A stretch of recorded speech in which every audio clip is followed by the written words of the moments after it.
We probably should expect either another bigger wave in the upcoming couple of days, or there might be a new version coming out soon. we'll see. Good. A new version says about Tesla. Omar, what do you think? Morning. I mean, Good man, we've seen a lot of new versions. morning. But they are really shipping things pretty quick. The two versions I have on my car, 1255 on the Cybertruck and 1241 on my Model 3, are just phenomenal. You know, every single drive I did yesterday in crazy LA traffic, zero intervention. It is very reliable at giving you a zero intervention drive, even when something crazy happens, right?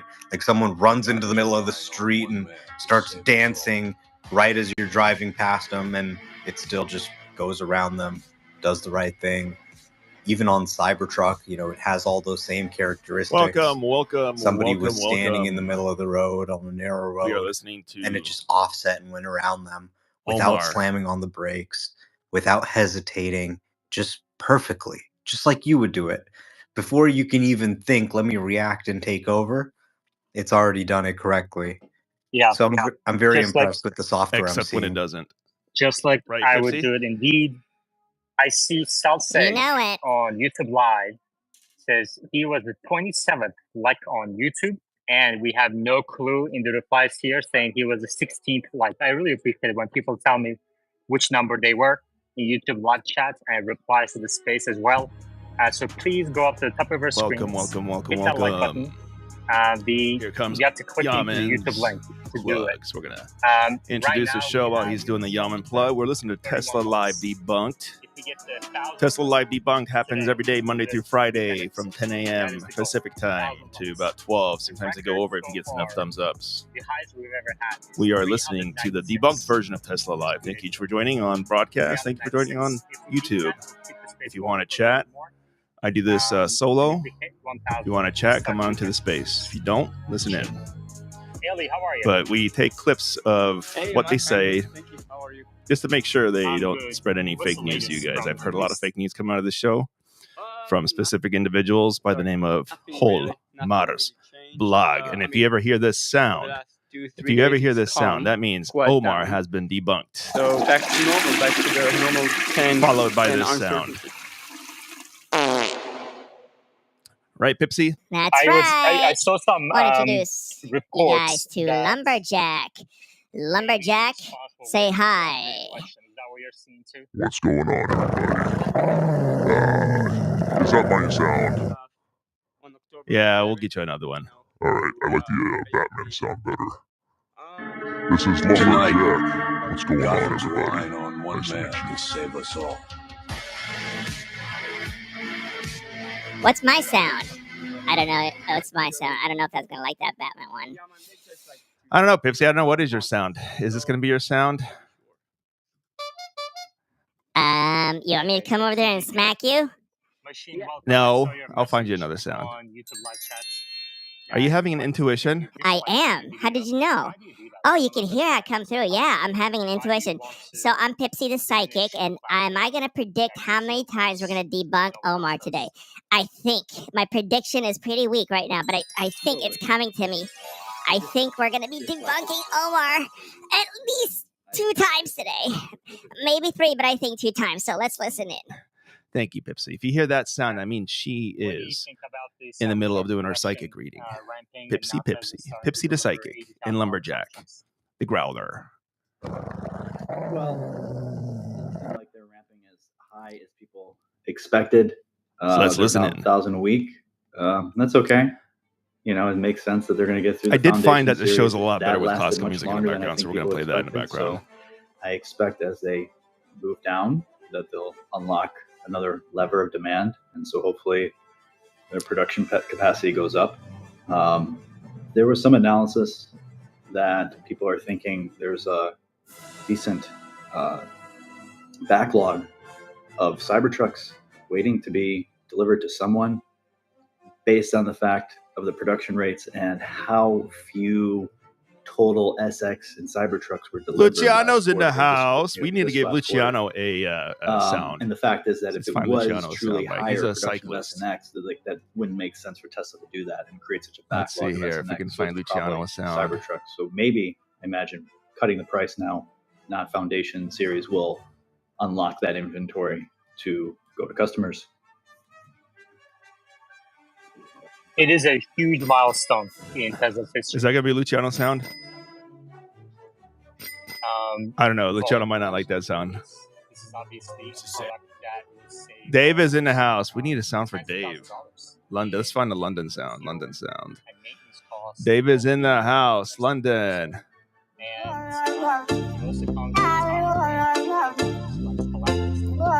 I like that. That's Dave's sound.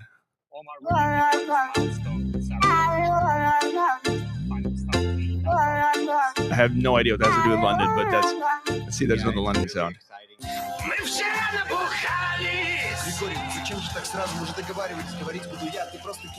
I don't know what that is. London. What's up, Dave? It's havoc, baby.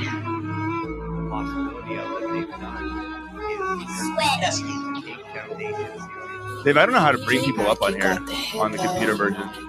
Oh, here we go.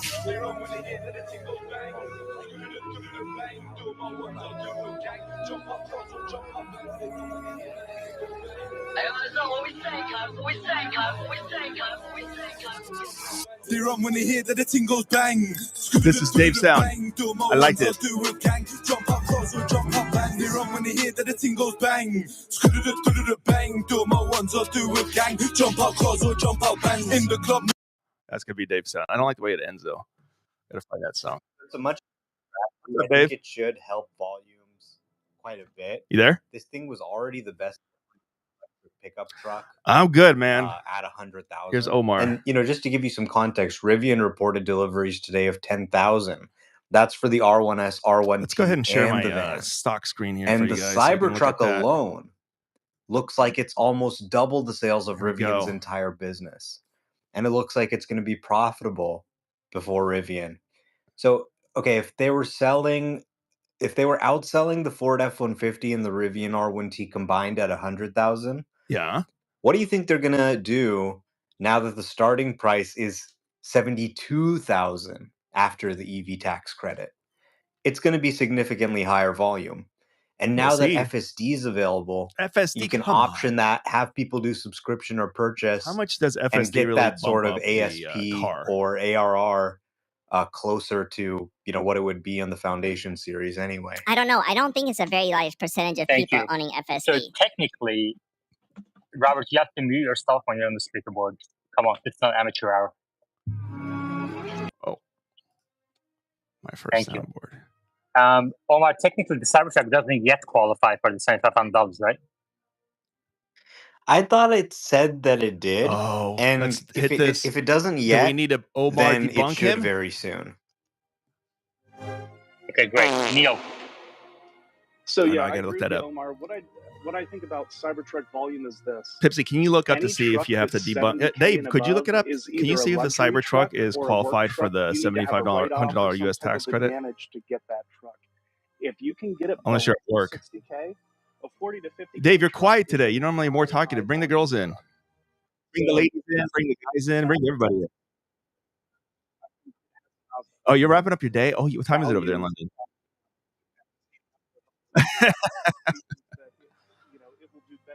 I want some of that, Dave. But I think absolute volume, this thing has to get under 60K somehow.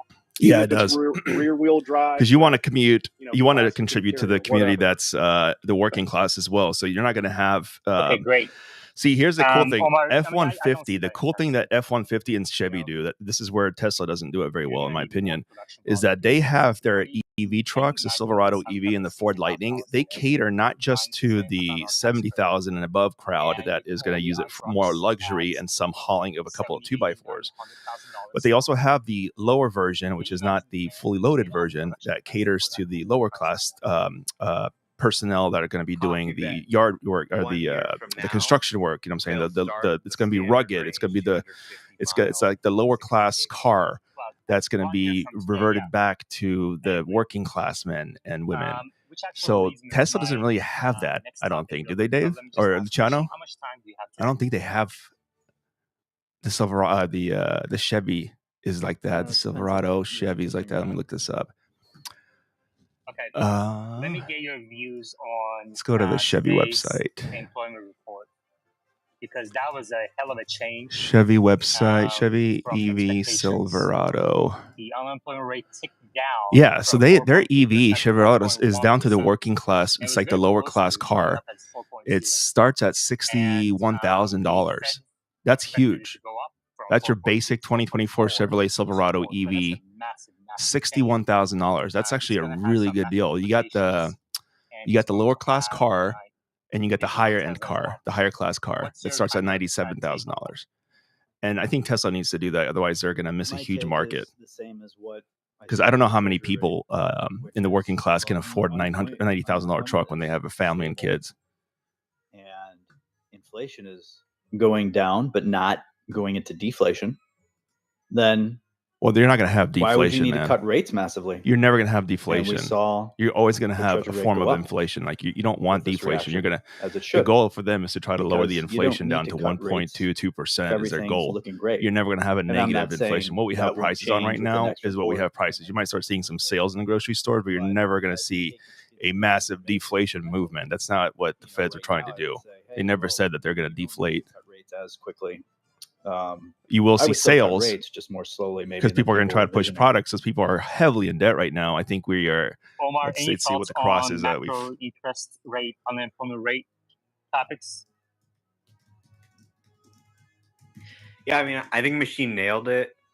You are seeing that the whole sort of narrative around why we needed a 50 basis point rate cut is falling apart.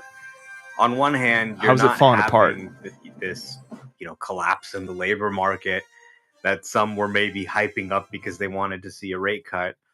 And at the same time, you're seeing serious supply shocks that are potentially raising costs. It was Credit great card to debt see is that the 1.1 longshoremen trillion are ending their strike in the United but that States. was a little bit of a consumer distraction. credit It card looks debt. like it's not going to be, something that maybe poses a material risk to inflation.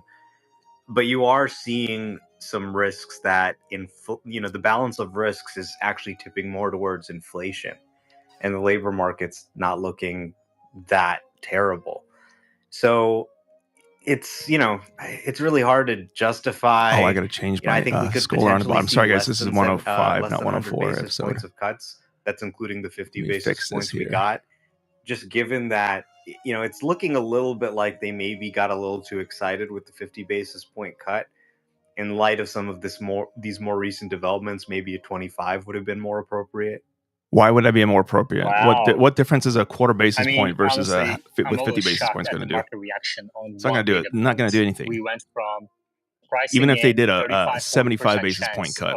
How much more is that going to change people right now? Pricing in. What you don't understand is people are they're $1.1 trillion in credit card debt right now. That average household that says carries $7,200 in debt on their highest balances. It's the most it's been out there in a long time. So even if you cut interest rates right now, people are already in debt. Now they're going to have to pay off their credit cards. Now they're going to have to start budgeting that, because that credit card payment is basically double what your normal payment would be because of the 29 to 39% APR rate. So whether they cut at 50 basis points or 75 basis points, that means that's only for new loans. People aren't going to get new loans right now that are heavily in debt. It's just not going to happen. And if you do get a new loan, it doesn't matter what the interest rates are, because you're going to get a high interest rate because your credit score is going to be down, because your debt to income ratio is extremely high. Yeah, I did, Yaman. And sorry about earlier. I didn't realize I was even on the speaker board. But just want to note about FSD. The FSD gods. And David, feel free to chime in whenever you find anything. Taketh away. Last week, you gave me the opportunity to pray to those FSD gods, asking for actually smart summon. I don't know if you remember that, but very coincidentally or not, I received. Let's talk about smart summons later that same evening. So thank you for that. I ran. Look, I just want to say, this is now the 69th time we're seeing this. There are FSD AI gods in this space. Yep, okay, I'm one of them. I am Pipsy the Psychic. I don't know if I'm a god, but I am one of them. And we already debunked Elon. Yes, I just called Omar Elon. Who mentioned? Did we debunk him? What did we debunk him on? Maybe this is him saying thank you. I don't know. Oh my gosh, I was taking my notes. I forgot. Let me look at my notes. And also, you have to hit the like button. Those are the 3 requirements. Let's plug this space over into Yaman's. I go to YouTube I immediately hit it, Space. and then I come Let's to X. plug this That's over my there. I mean, yeah, exactly. Like if everyone did that, we get about 5,000 to 10,000 people listen to it in the first 24 hours or so. Where's If JC at? I everyone miss did that, JC. this space JC, would where be are as you? I don't even see you popular on as here. like a CNBC or Bloomberg. He's not up on the speaker Seriously. board anymore. Seriously, I Oh, don't there get he why I is. don't do it. It's So so He's easy. listener. everyone should make it a habit. When you come in, just go to the top, click the link, hit the like button, and then listen to I wherever do you want to I don't pay care, whether you Yaman listen some to money X though. or YouTube, Pipsy, should I etc. pay Yaman some money? Because he is But we have providing, like, we are get taking his our show and we're providing channel at least entertainment for visibility, myself at least and for you. I don't know. How much do you so want that to it pay can him? grow on its own on I don't know. YouTube What do you think I organically. should pay him? So How everyone about who comes to the space, make it a habit. $6.90? First thing, go up, like, 69. come Really? back You're gonna go there this early in the Rob, morning? sorry, go ahead. Oh, No I worries. just- Absolutely. It's a it is muscle what it memory for is. me. I don't even think about it. Uh, So I ran tests for an okay, hour let's in plug a this large show on parking lot that same Yaman's weekend, show. and I'm it gonna plug did this in there for him wonderfully. on I his was really impressed. current It ended live up spawning space. very interesting conversations with 3 NYPD officers, 3 60-year-old cyclists, one of them a computer science professor, and a nurse. So the opinions were very varied. Some were nervous, some were excited, some didn't trust it. It was very interesting. And then when I finished one of the summonings, the NYPD officers went to their loudspeaker over their police van and said, good job," like echoing throughout the entire park. Very funny. On the downside, there was a major regression that I'm having with 1254. I am no longer able to travel through the Queens Midtown Tunnel, which connects Queens to Manhattan. It was phantom braking very hard. Yep. Every few seconds. What for did I no tell reason you? at all that I could tell. I know. From the second Nobody I entered listens the tunnel, except when so I other had people to look at take this. over. Let's him try to Previously, throw him it off was the butter space. smooth on all previous Look at this. times through that tunnel. So I don't know what happened with It this release, debunks like a I got ass, but I lost the Midtown it really tunnel. debunks it. If Phantom breaks like a motherfucker. So when you say phantom braking, here we go. Are you talking about hard braking? Yes. Just a little lowering. Look of at the my speed, video maybe pinned 5 to my miles an profile, hour? my X profile. Yeah, hard braking down to 5 braking. miles an hour. The tunnel is a 35-mile-an-hour zone, so it enters it. It brakes hard. There were cars behind me. They're honking. Then it Are accelerates. there traffic lights in the tunnel? No. Nope. Nothing. No shadows. Nothing. Okay. No. Yaman, Omar. Yeah, I mean, boom! sometimes these types Where's my of boom? issues can happen. Oh my It god! thinks Shut it's seeing up. something that it's Every protecting 5. You know how many from, times but that it's thing doesn't phantom brake actually on my exist. car? Well, 1254. So hopefully they've got a point update or No, an there's no pushed update. over the air that On a fixes that 5-mile soon. drive, it phantom I brakes, disabled slams on it. its brakes It was 2 to 3 to 4 flawless times. prior to that. Omar, Horrible. Flawless. It's the first time I've seen it do that. Horrible. I take that 1254 is tunnel horrible. almost every Thank you. day. Who is this guy? Who is this guy? I mean, how is it doing in Manhattan? Manhattan itself. So when I Robert got through the tunnel, I got into Lopinto. Manhattan. It I'm was gonna- doing fine, except I passed by one of the police precincts, and it got uncomfortably close to police cars that were parked not parallel but perpendicular at an angle along the left side. It kept hugging really close to them, and at one point, I thought it was going to hit one of them. I didn't want to take a chance. I took over. Whereas previously, it had no problem with that. So there's actually 2 main issues that I saw that same evening. Yep. Amen. Thank you. Okay, we have a couple of hands. I'm tagging you, Robert. We're going to go to machine next in a second, his but profile name we're is. going a little let's see slow here. on the likes right now. So we are Well, because at nobody likes your 100 show. likes in 93 Don't be likes mean. in Everybody 25 loves minutes. this show. So we're going to I wait 30 promise seconds. you. It shows the So please best in take the the world. time to go up there. You guys need to stop Machine's before gonna, Yaman no, makes you not laugh. machine, because people actually want to hear him. All right. Let's see. I gotta tag I'm going Robert. to count from 30. R No, I'm not going to do that. We're going to wait 30 seconds. LOPIN is his profile name. There it is. Here, the debunked version of Tesla Live. Robert Take is the so time right to about go up there, right like the video. about Ad revenue from YouTube phantom. makes X space Phantom. I can't spell possible, phantom free breaking. and open to everybody. Look at my profile We're up pinned to post. 97. 1205 brand ranks so bad. Omar is debunked. If you're watching on YouTube, let me know Where is what number of likes. JC That also at leads to John? engagement on live chat, which also helps. And the other big thing that helps is sharing the video with your friends, family, colleagues. 103 likes. Perfect. Machine, go ahead.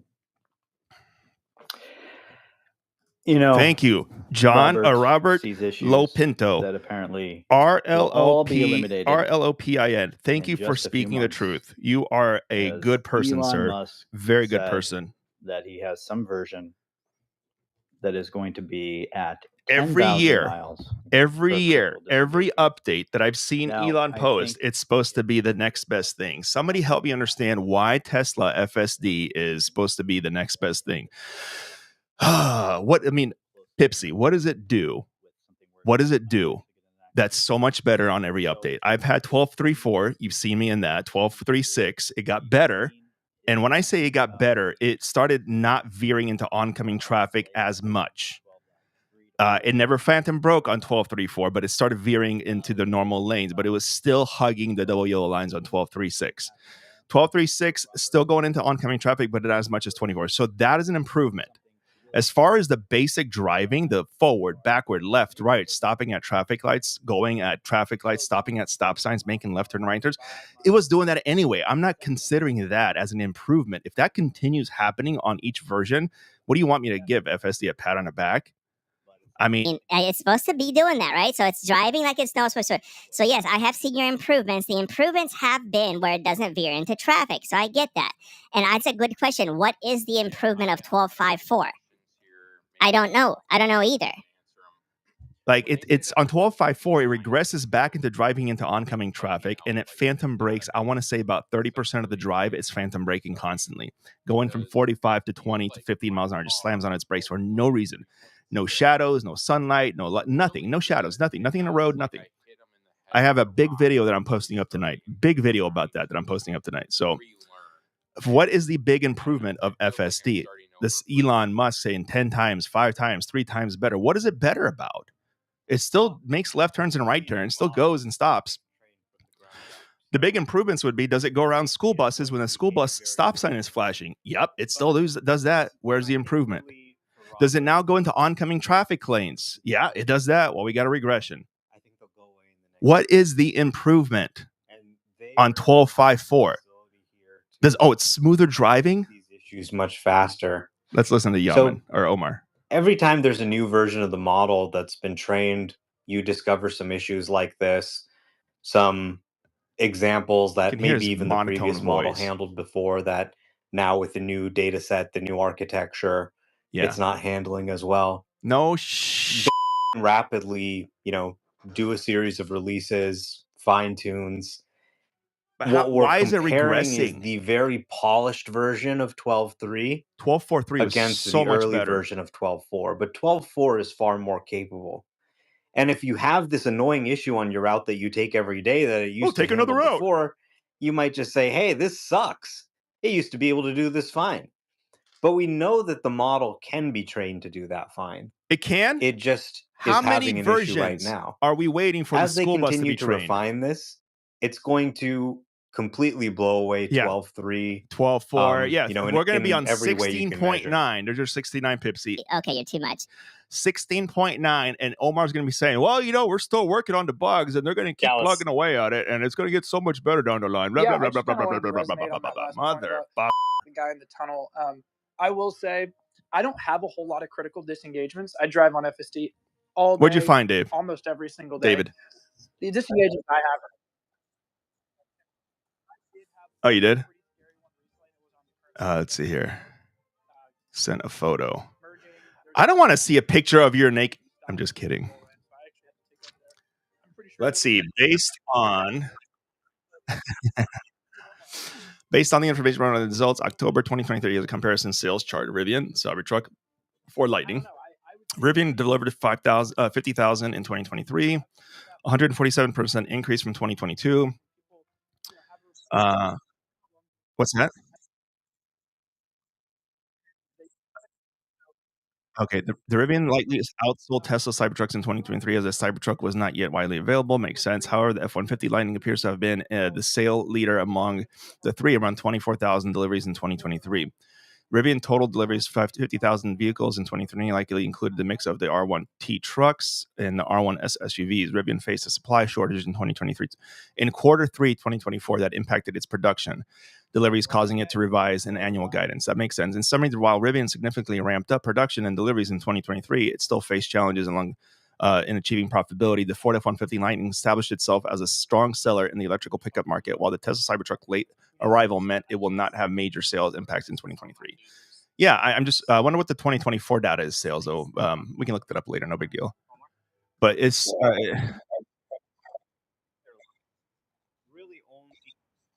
in Summing Driven significantly ramped up. Yeah, so I got it. You talking about the comparison one?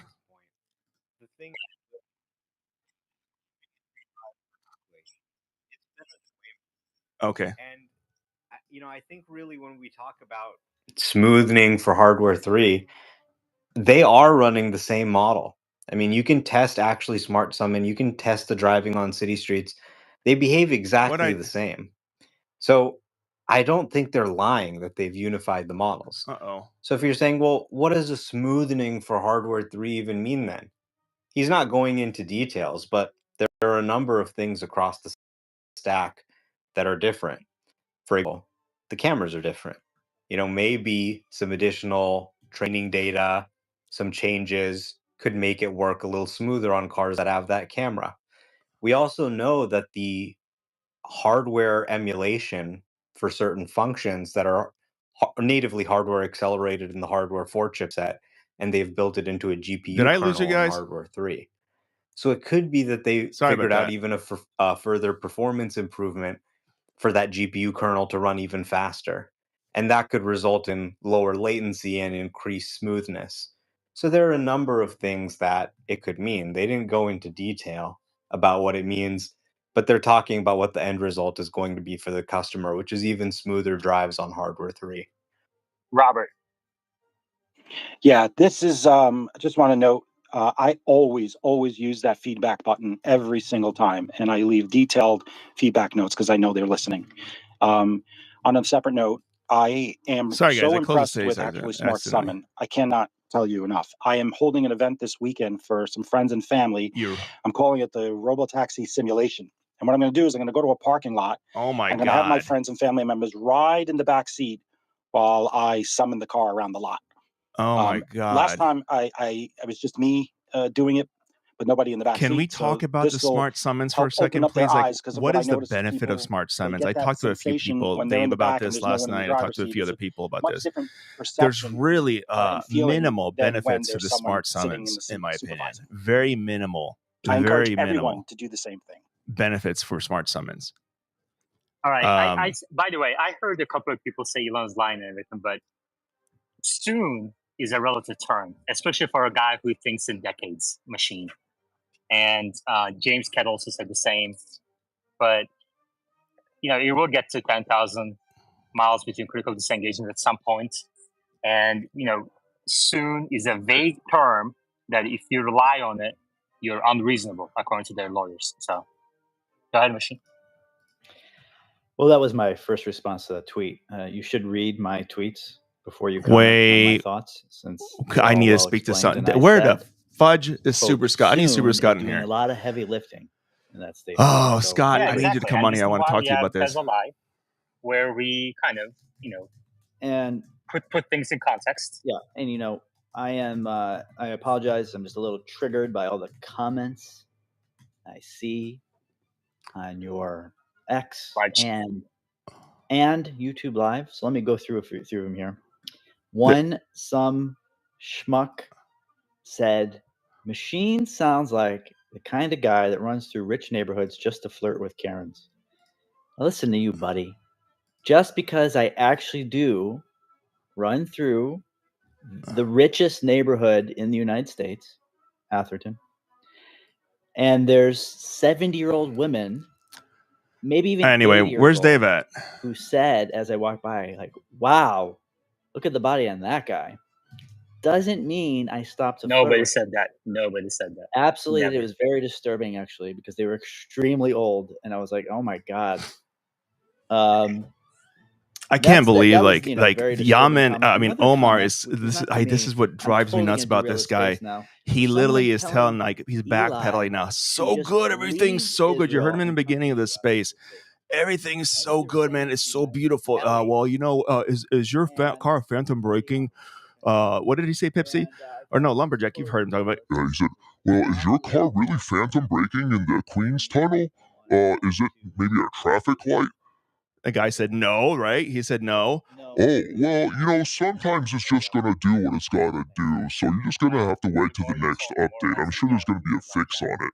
Every single time, man. It's like this guy just flaunts how beautiful FSD is, and then somebody calls him out on his shit, and then what does he do? He backpedals. How depressing is this guy?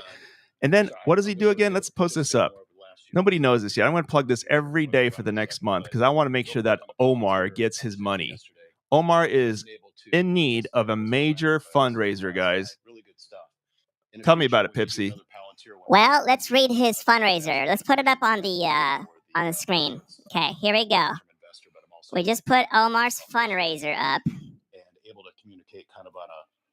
Everybody, please help contribute to Omar. He's asking for $100,000.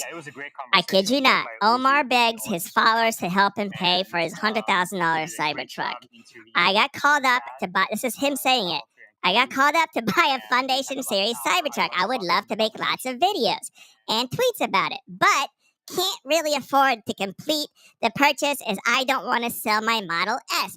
If I could raise some money contingent on my getting the Cybertruck, it might make it easier to justify buying a $100,000 truck. That's really from Omar. Omar, who flaunts his money online. If you don't believe he flaunts his money, go to my X page. Go to the articles. It's the last article that I wrote. I put screenshots of him flaunting his $6,000 monetized check, how he makes fun of it, and how he pokes at the homeless people with it. 10,000 miles per safety critical intervention is one of the most obvious statements in the world.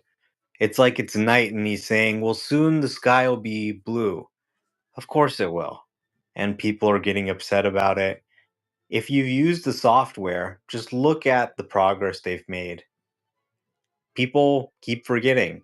When version 11 went to version 12, they said, it's never going to get better. When version 12.3 went to version 12.5, it's never going to get better.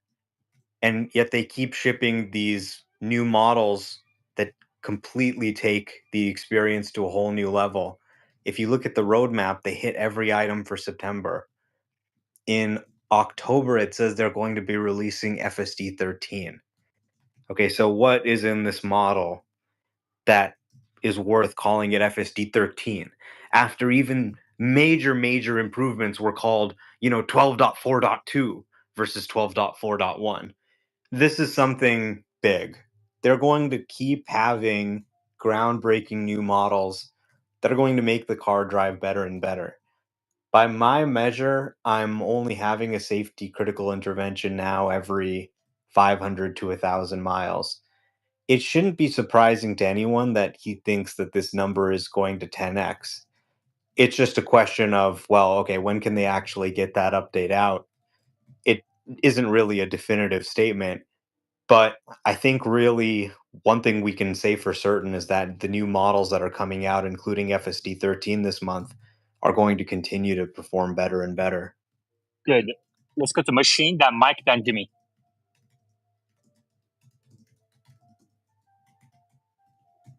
Well, I just wanted to comment. There was a hilarious comment in YouTube chat that Nadia said, one of the elderly I take care of went home with Machine that night. And I would just want to say that's not true. That's ridiculous. Yeah, YouTube live chat is something else. Mike. Hi, Yaman, and thank you. I back to Palin. I've started dev in this company, and it's You're rugged, buddy. Mike, you're cutting off. Is it possible for you to kind of get to a better connection? In the meantime, Jimmy, go ahead. Yeah, I had a question. I still don't know what a critical engagement is and how Tesla measures it, because if I step on the brake, I avoided the wall, possibly a critical. Well, do you want to take that chance? Problem, like you want to running take that chance? into another car that's pulling out in front of me. So how do we measure that? And I also noticed in this version, when I step on my brake, I no longer get you disengaged. What is wrong with the vehicle? The only time I get that is when I break it through the wheel. So what's up with that? Great question. But we don't know the definition of how Tesla defines it, but The We're way I listening define to, it if you guys are just is you're joining going us, to we're lead to a listening. crash Well, let's listen to this. that would Tesla Live trigger your Debunked. airbag, basically. Omar, do you have a different definition? Yeah, that's about right. I mean, really what you would want to be seeing in the data is that people are not having to take over to prevent a crash, and that even without any interventions or, sort of unsupervised, it would be able to perform at a level that's better than humans. Really? Because my 12515 almost got into 2 accidents, literally 4 inches away from hitting a car before I took over. Did you call my name? I'm sorry. Yeah, go ahead. Yeah. I think on this conversation of, as we're seeing the obvious increase of mileage, we have Andy Zerman in the house. Let's find Andy a song here. Let's find Andy a song. German. Let's see here. I haven't listened to any of these, so I don't know what these are gonna be like. Let's see. I don't know what that one was. Let's see. German. No, I don't know. I put German, so I don't know what these are. German. Era Sergio Corombieri.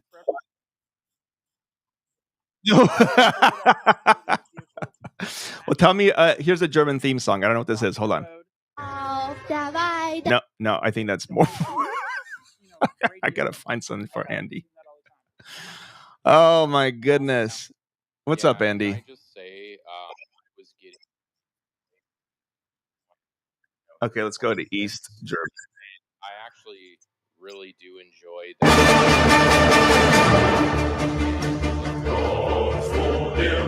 I don't know what that means. Do you speak German, right?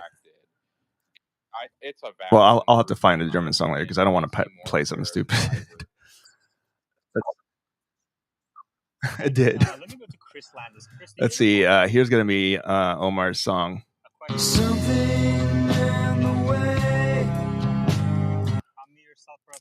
What's going on, man? Welcome to Tesla Live Debunked.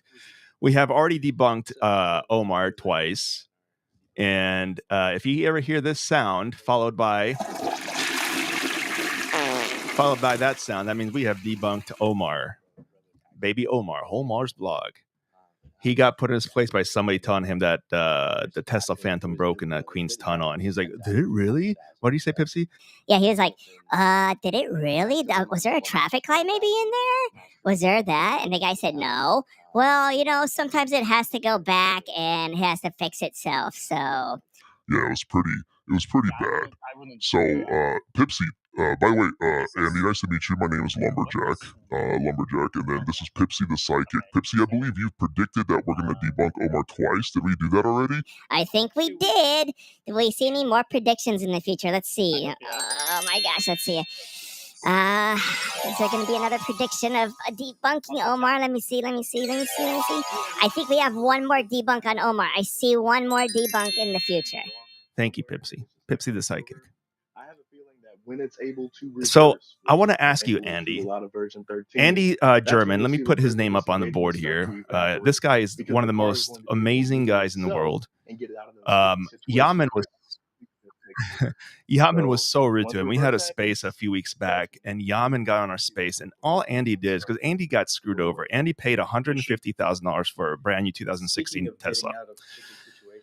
It was 2016. Correct me if I'm making any mistakes. And then what happened was on that window sticker price, it said that Andy was going to get FSD, and it says full self-driving. Didn't say supervised back then, just said full self-driving. So he paid the extra thousands of dollars for FSD.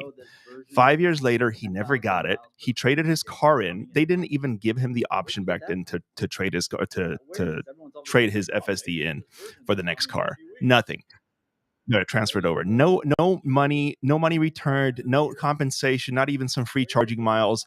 Here we are having people fight for Elon to get his compensation package. And to all of you that are listening, the people on the broadcast that are listening, the people that are listening on YouTube, the people that fought for Omar to get for Elon to get his compensation package, the $45 billion compensation, because he was rightfully owed that because it was in the contract. How is it that he gets his money, his $45 billion, but there's people like Andy who spent $150,000 in the car, thousands of dollars for FSD, and they never got it. They traded their car, and after 5 years, never once drove it with FSD. Never even had the option because it never came on his car. But they paid for it and never got their money back. Imagine, this is what I love about Andy giving me this analogy. Imagine buying a house, brand new house, and the contractor tells you, yeah, your bathroom is not finished, but we'll get to it when we can. You've been in that house now for 5 years, and your downstairs bathroom plumbing never got hooked up and never worked. How does that make you feel? Wouldn't you go back after the contractor and sue him? Well, guess what? You can't sue Tesla because when you buy the car, you sign that arbitration clause. And if you get out of the arbitration clause, Andy, I believe you have 30 days to get out of the arbitration clause, they'll actually buy the car from you, right?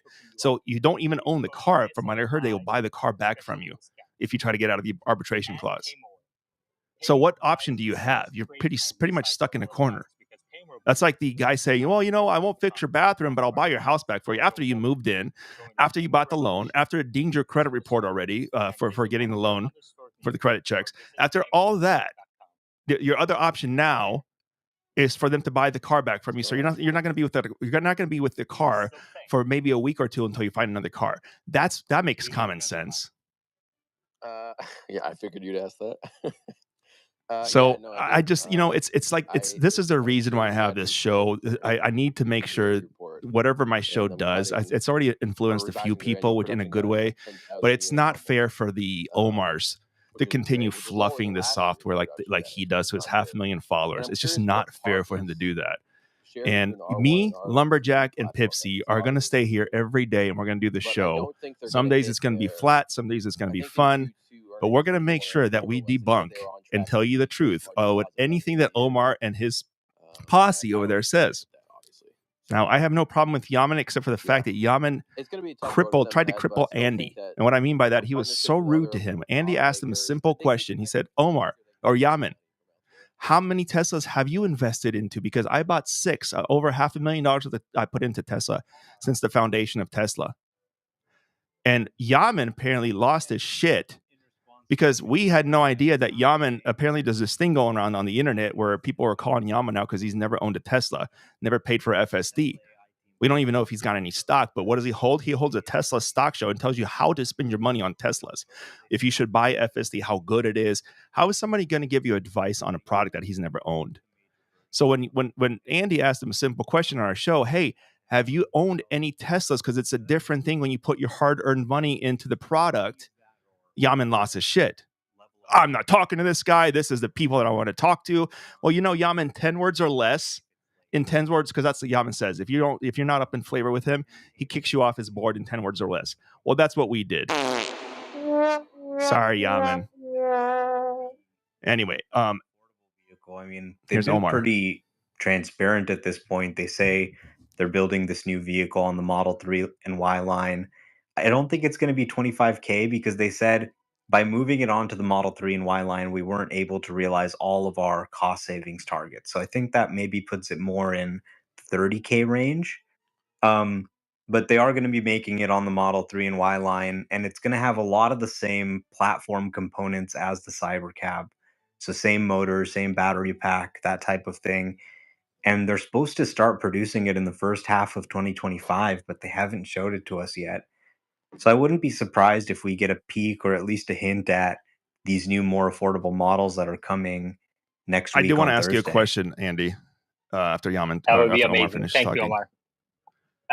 Sawyer, any news on your front? Would you like to talk a little bit about the $80,000 Cybertruck orders opening up? Have you been getting some DMs, people ordering? I haven't seen Sawyer come to this show in a while.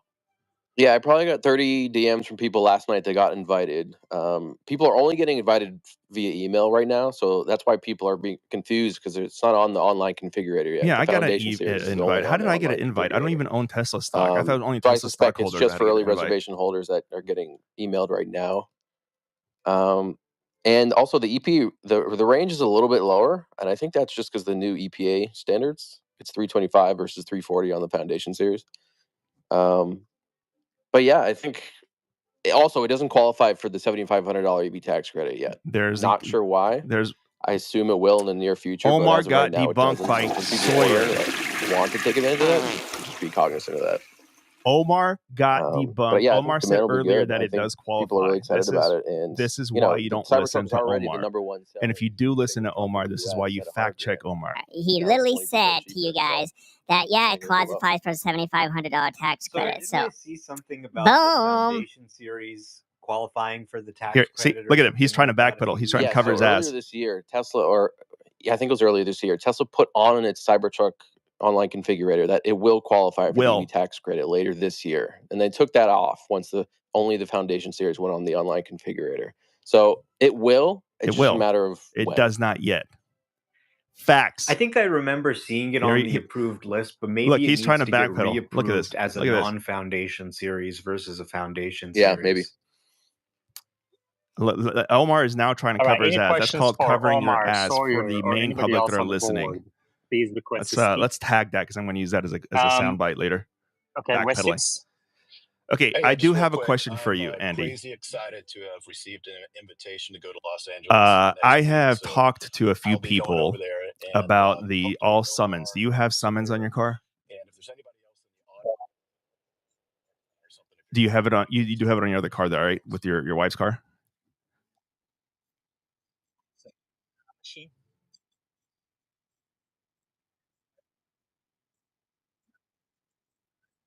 Oh,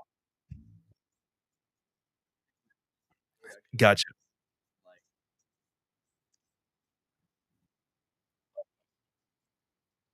Right. Well, that makes sense. Well, let me ask you this. This is what I came up with. This is my theory. And there's only a few situations that I see auto summons reliable and worth the effort. What I mean by this. I tested this out now about 5 or 6 times. I am handicapped. I just had foot surgery a week and a half ago on my foot, and it's very, very hard for me to get around. So I have this iWalk 3.0. It's a peg leg, essentially. You strap it onto your shin. You're kind of like kneeing in that peg leg, and you kind of walk around it. It helps you a lot. If you guys don't have that, if you guys are having leg surgery or any kind of walking disability, and you have to use crutches right now or that scooter, this is so much better. It does take about a week for your shin to get used to that, but that iWalk 3.0, it's the letter I, the Walk 3.0. That iWalk 3.0 is a godsend. However, even with that iWalk 3.0, even with me parking in non-handicapped spots, it takes me about 30 to 45 seconds for me to get from this front of Target or from the front of Kroger or Publix or any grocery store to my car. It takes me about 30 to 45 seconds of walking. Even in the rain, no big deal here. I'm in Seattle. It rains here all the time. We don't even use umbrellas out here because it's just so constant. It's a, it's a 30-second walk, unless it's pouring down rain, which we'll get to in a second, but it's still just a 30, 45-second walk. Now, for me to use summons for my car to get to me, this is the process. I have to get out of the grocery store like I would normally when I'm finished my groceries. I have to get my phone out and I have to open up the app, which is normally opened in the background, but no big deal. That takes about 2 seconds. So no big deal. Nothing crazy here. Then I have to click on the summons sub-tab on the app. That now app has to connect to the satellite GPS because it has to know where your location is. Now that takes a few seconds. That takes about 5 to 10 seconds for it to actually triangulate and see where you're at, because you have to move the marker of where you want the car to go to, right? Just like on an Uber app. I used to say this kind of Hold on a second. myself, and this has been something people I have stopped been the show saying when about Omar's them talking for decades.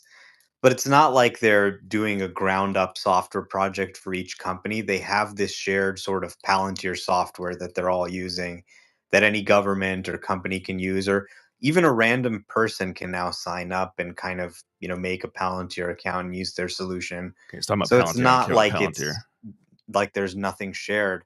They're all using this shared sort of Palantir system. Okay, good. All right, back to Tesla. Let's see. So, Sawyer, can you tell us about the new inventory discounts let's hear that this for a just second. came Someone online hear last this. night? Which models, how prevalent they are, and also how does that compare to, let's say, the first early Q3? Yeah, so a few months ago, Tesla put out some inventory discounts, but it ended up being a website error. So I was a little hesitant to report this last night, but I went ahead with it anyways. So they introduced inventory discounts for 4 trims, essentially the Model 3 long range rear wheel drive and then the long range all wheel drive. Same thing for the Y, long range rear wheel drive and the all wheel drive. The S and X don't get any discounts, and the the performance models don't get any discounts in the 3 and Y. But you get up to $2,500 off. I checked in different zip codes all around the U.S., so it seems like it's all widespread. Canada also gets these discounts, but I didn't add those. But these are smaller discounts than what they offered, at the beginning of this year, which are upwards of $5,000 and All right, $6,000 so we don't get discounts on off sports cars Model because Y. people have the money to buy them, so And they're also probably not going to try to offering make their money any on that. promotional rates right now, at least in the U.S. They probably will because it's Q4. They're going to want to hit that. Yeah, always get your car, your delivery Tesla number car. I as did high as you notice can to anytime hit you buy a to Tesla reach car, 1.8 always million. wait till the end of the So at quarter. least have flat And when I say quarter, I'm talking weeks about their off from financial stock quarter because they want to push those numbers out. And especially at the end of the year, when it's the end of the year quarterly report, not just a quarterly report, they really start putting discounts on those cars. Really start doing that. Discount, just like was the case in Q1. Give you an example. I bought my Tesla. My Tesla car was $58,200. I paid for.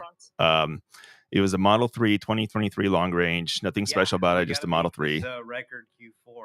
I don't want to see us do any less than 484K, and that's going to require probably some Omar crazy speaking sales here. incentives. Yeah, wait till the end of the year for your I incentives. think Q4 is going to So, see and then I have Subaru Scott, who bought his Model Y 2024 Model Y, the Sports Performance Edition, which is usually like $5 to $10,000 more. He bought it for 42 and change, so he paid $10,000 less because he waited for the incentives. It is what it is. I'm still happy with my car. So let's get back to summons. Okay. So going back to recap, we're talking about summons. Why is it summons so effective? It takes me 30 to 45 seconds to walk to my car from the grocery store to the parking lot. As an adult male between 30s and 40s, even 20s and 50s or whatever, this is your typical day. And I'm even handicapped with a peg leg right now, so it takes me a little bit longer to walk because I have foot surgery. By the time I get the app out, by the time it connects to the satellite because it has to triangulate your location. You have to tell the car where to go, like the Uber app. To the time that I select the location, this whole time, it's about 10, 15 seconds for it to triangulate, get the app out and all that. Then I hit the go to target button. I have to hold this button down and it safely and slowly starts creeping to your location.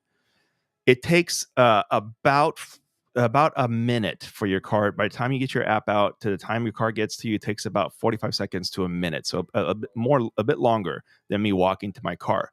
Now, here's where the douchebag side comes out. You have the car park in front of the grocery store where there's no parking there. It's just a normal traffic. You're not supposed to load or unload over there. You quickly maybe drop somebody off, somebody in.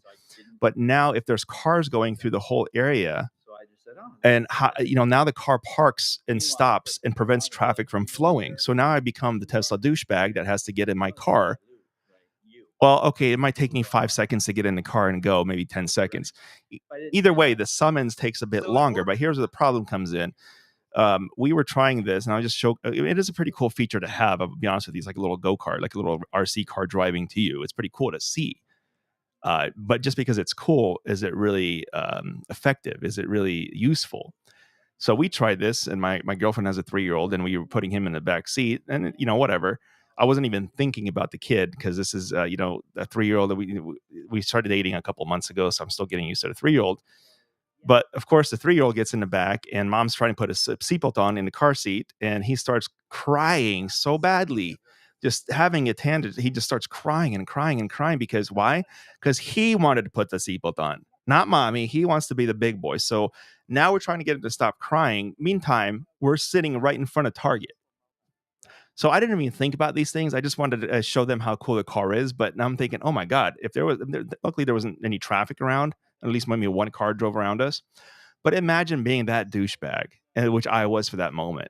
So what is the benefit of summons? With a family, it takes a lot longer to get in and out of the car if the car pulls up to you in front of a grocery store. Without a family, it's still a bit longer. Take about 10, 15 seconds longer. So then for you to get to your car. So I was talking to a few people about it, and I'm thinking, okay, there's a few areas where this thing might be useful. One of those areas could be a parking mall, maybe. like not garages, because I don't know if this works in garages, but a parking structure like a mall where your car's way in the back, and they have like maybe a drop-off location. So I can see that working. But outside of that, what's the benefit? The other thing that we found out that the benefit of summons is that if you're a female or even a male, I don't want to be sexist here, and we both could get attacked at nighttime. You could possibly get attacked. But honestly, how many grocery stores are women going to at midnight? Right, grocery stores close at 9 o'clock at night.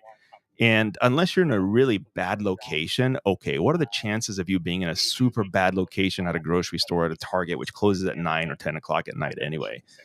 So where would you possibly be at 1 o'clock in the morning in a bad neighborhood in a $50,000, $40,000 car using summons that you have to pay $100 a month for anyway to activate? Because I don't think you get that for free. You have to have the FSD purchase for that or the subscription.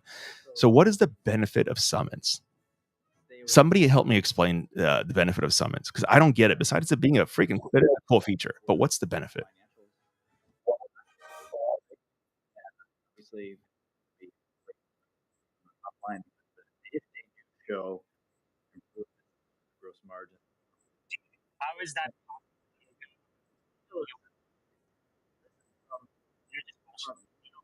Because all the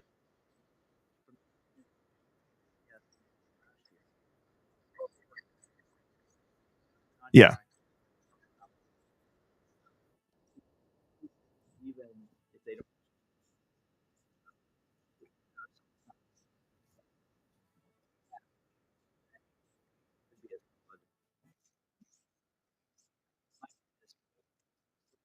But let me ask you this question. Let's discover this for a second, because I know where you live. I used to live in that same area. It's I mean, there's sometimes it's a beautiful area. It's by a beautiful location. Obviously I'm not going to dox both of us, but it's a beautiful area.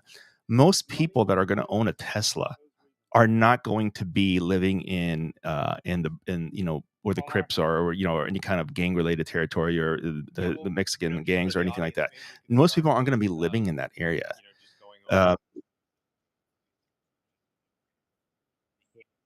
So if working at night, okay. It was like they really fought for their life. They had staff buying. Hold on one second. Let me get. Hold on one second. We're gonna make you listen to Omar. But now the Cybertruck is starting at 80K, and that can't be helping either. The prognosis on sales doesn't look good. They're blaming it on some type of production issue. But man, I mean, when you promised everyone you're going to get to gross profit neutral by the end of Q4, you need to make sure there's no production issues or supply chain issues that are going to derail that. And they're going to miss that target now with this forecast. Who right? is? So they've kind of given the excuse I don't know if he was talking for about why Tesla they or didn't make Rivian. it. Even if they had achieved gross profit positive, their OPEX is so huge that it would have bankrupted the company within a few quarters. But they're still, they're still even gross profit negative now. So I do think they'll achieve. I don't think people understand the significance, like the actual what's going on. It's not that they're operating margin negative. It's not that they're gross margin negative. They are contribution margin negative. This is a very important distinction. The reason being, they can't ramp their way out of unprofitability if they're contribution margin negative. Is he talking about Rivian? I have no idea. We weren't listening. I mean, I was on a different space. Like I was on macroeconomic space the other day, and some Rivian investor comes up to the speaker board, and he goes under my macro analyst, and he's like, "I know who you are. You are blah blah blah. Rivian. Don't you think Rivian is at the level that Tesla was?" I'm like, "No, dude." He's like, "Well," he's like, "No, it's the same margin situation." I'm like, "No, like, do you know the difference between contribution margin and gross margin?" He's like, "No." Well, he goes, "Well, I see Rivians all around." I'm like, "Okay, so that's anecdotal evidence." And then he gave a bunch of like personal attacks, and I'm like, "Okay."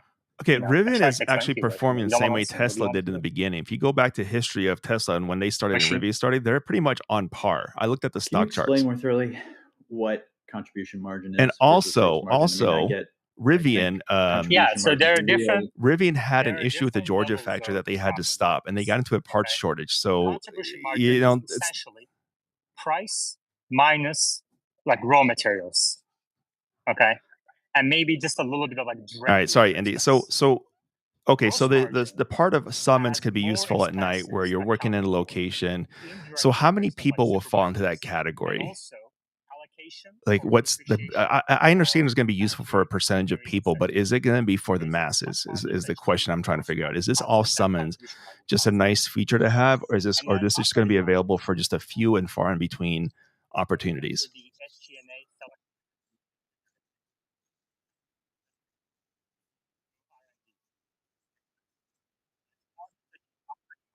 Yeah, margin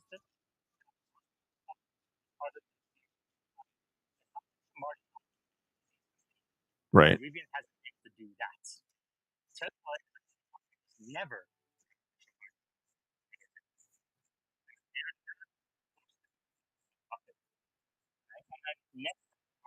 That's what I'm saying. Yeah, and that's and like I said, so here's where I think they're going with it. And Dave brought this up yesterday because we were chatting about this offline. The other reason I think they're doing this is because I was thinking this is, they're trying to release the cyber cab or the robo taxi. And what Summons essentially is doing, I think, is providing them data where people are pointing to a location that they want to be picked up at, and Summons is essentially bringing in data. So I'm trying to figure out, like, why did they prioritize fixing Summons over FSD? Because FSD is garbage. 1254 is Summons in front of a Costco. If you guys have never been to a Costco before, holy shit, that place on a weekend is a zoo. Like it's ridiculous how many cars, and then you park. You're the douchebag who gets your car summoned in front of the Costco, and then you have to like put groceries away and all that stuff, and you have to, and then even if you didn't have any groceries, forget the groceries. They just walked in there, you didn't buy anything, and you get your car. Your car is stopping about 15 cars. That's how busy Costco is on a weekend. 15 cars are trying to get through that traffic front part of Costco. So what's the benefit of Summons? Like in a grocery store, you got to unload your groceries, so you're not going to be the douchebag that's going to park your car in front of the Target or the grocery store. So like you said, is it a party trick or is there any benefit to it? And the only benefit I see is late at night, or like you said, working. Maybe it'll deter somebody from thinking that you're alone, which I could see that happening. So I can see that benefit. But is there a benefit for Summons for the masses? Yeah, I heard about that too. But I mean, like in Seattle over here, like, it rains so much. I remember when I first moved to Seattle back in 2019. I lived in California. I lived in Huntington Beach. Beautiful, beautiful, sunny 90% of the time. Here in Seattle, rains 90% of the time. Maybe not. It's like 80, cloudy, whatever. I was the only person when I went to a function. My first 2 weeks in Seattle, it was June, I believe, and it was raining. I was the only person with the umbrella, and it was raining. I'm saying it wasn't sprinkling; it was raining. And the guy that opened the door for me up in this function, he said, "You're not from here, are you?" I'm like, "No. How'd you know that?" He's like, "Look around. You're the only one with the umbrella." And out of probably like 5,000 people that are walking to this function, I was literally the only one with an umbrella. So yes, it could help you not get rain for about 30 seconds. But I mean, come on. And then at a hotel room, okay, so if you get a hotel, some of the nicer hotels have valet, the mandatory valet your car. And then the other hotels that you might stay at that are nice, like the Marriott's, the self-parking. I mean, honestly, like, is it going to take you that much longer to get into your car? So I think the priority maybe is why they release Summons from the get-go is for possibly the fact that it's going to give them more data for this robo taxi picking up and dropping off. How have you been, man? Andy, how you doing, brother? We haven't heard from you in a while.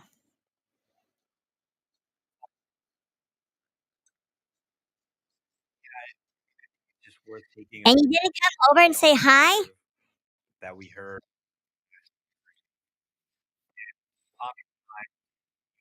Narratives that are nice and great, but don't really reality. So Vivian was doing everything right. I see. Did you win? Right? He's Oh, okay. That running ads on the pole, running ads on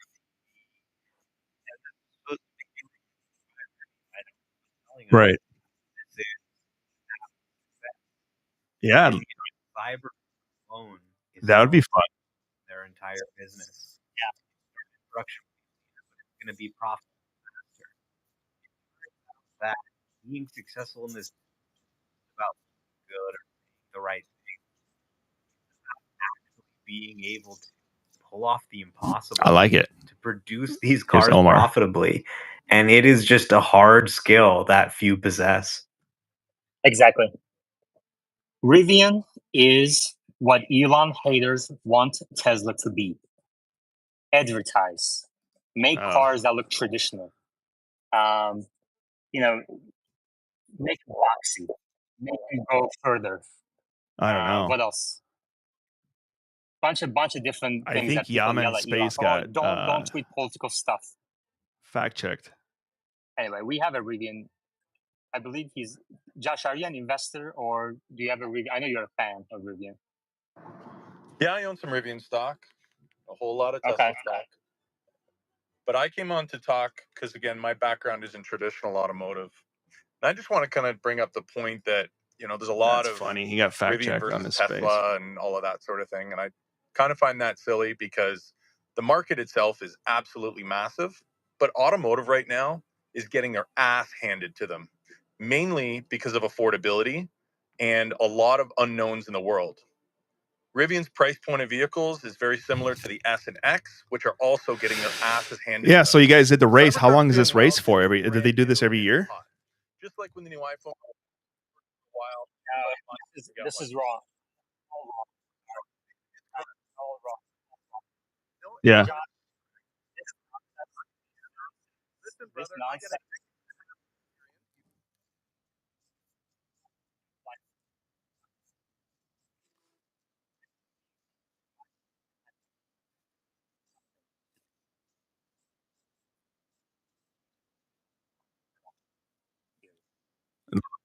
Right.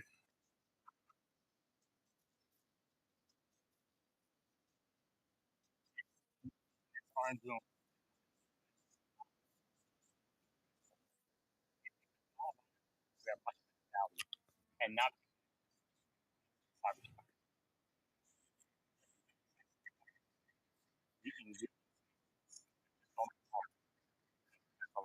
Oh, really?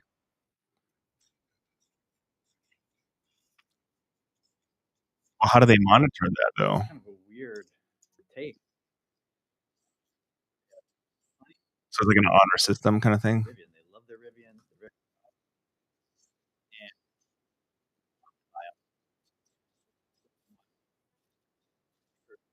Okay.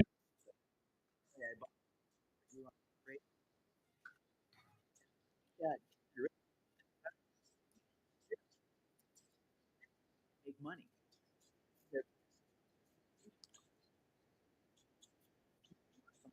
They don't want to buy. Right. Correct.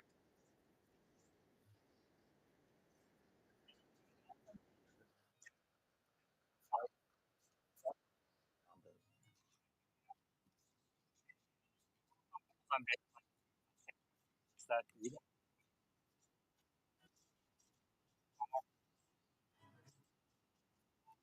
Oh. Interesting. 2023, Rivian delivered Q3 2024, they Omar's delivered speaking. 10,000 vehicles. As they announced this, the Cybertruck, which is already outselling all three of their models combined, is now starting to send out invites for the $80,000 version, which once it qualifies for the tax credit, $72,000. And they say they are going to produce a $60,000 version in 2025.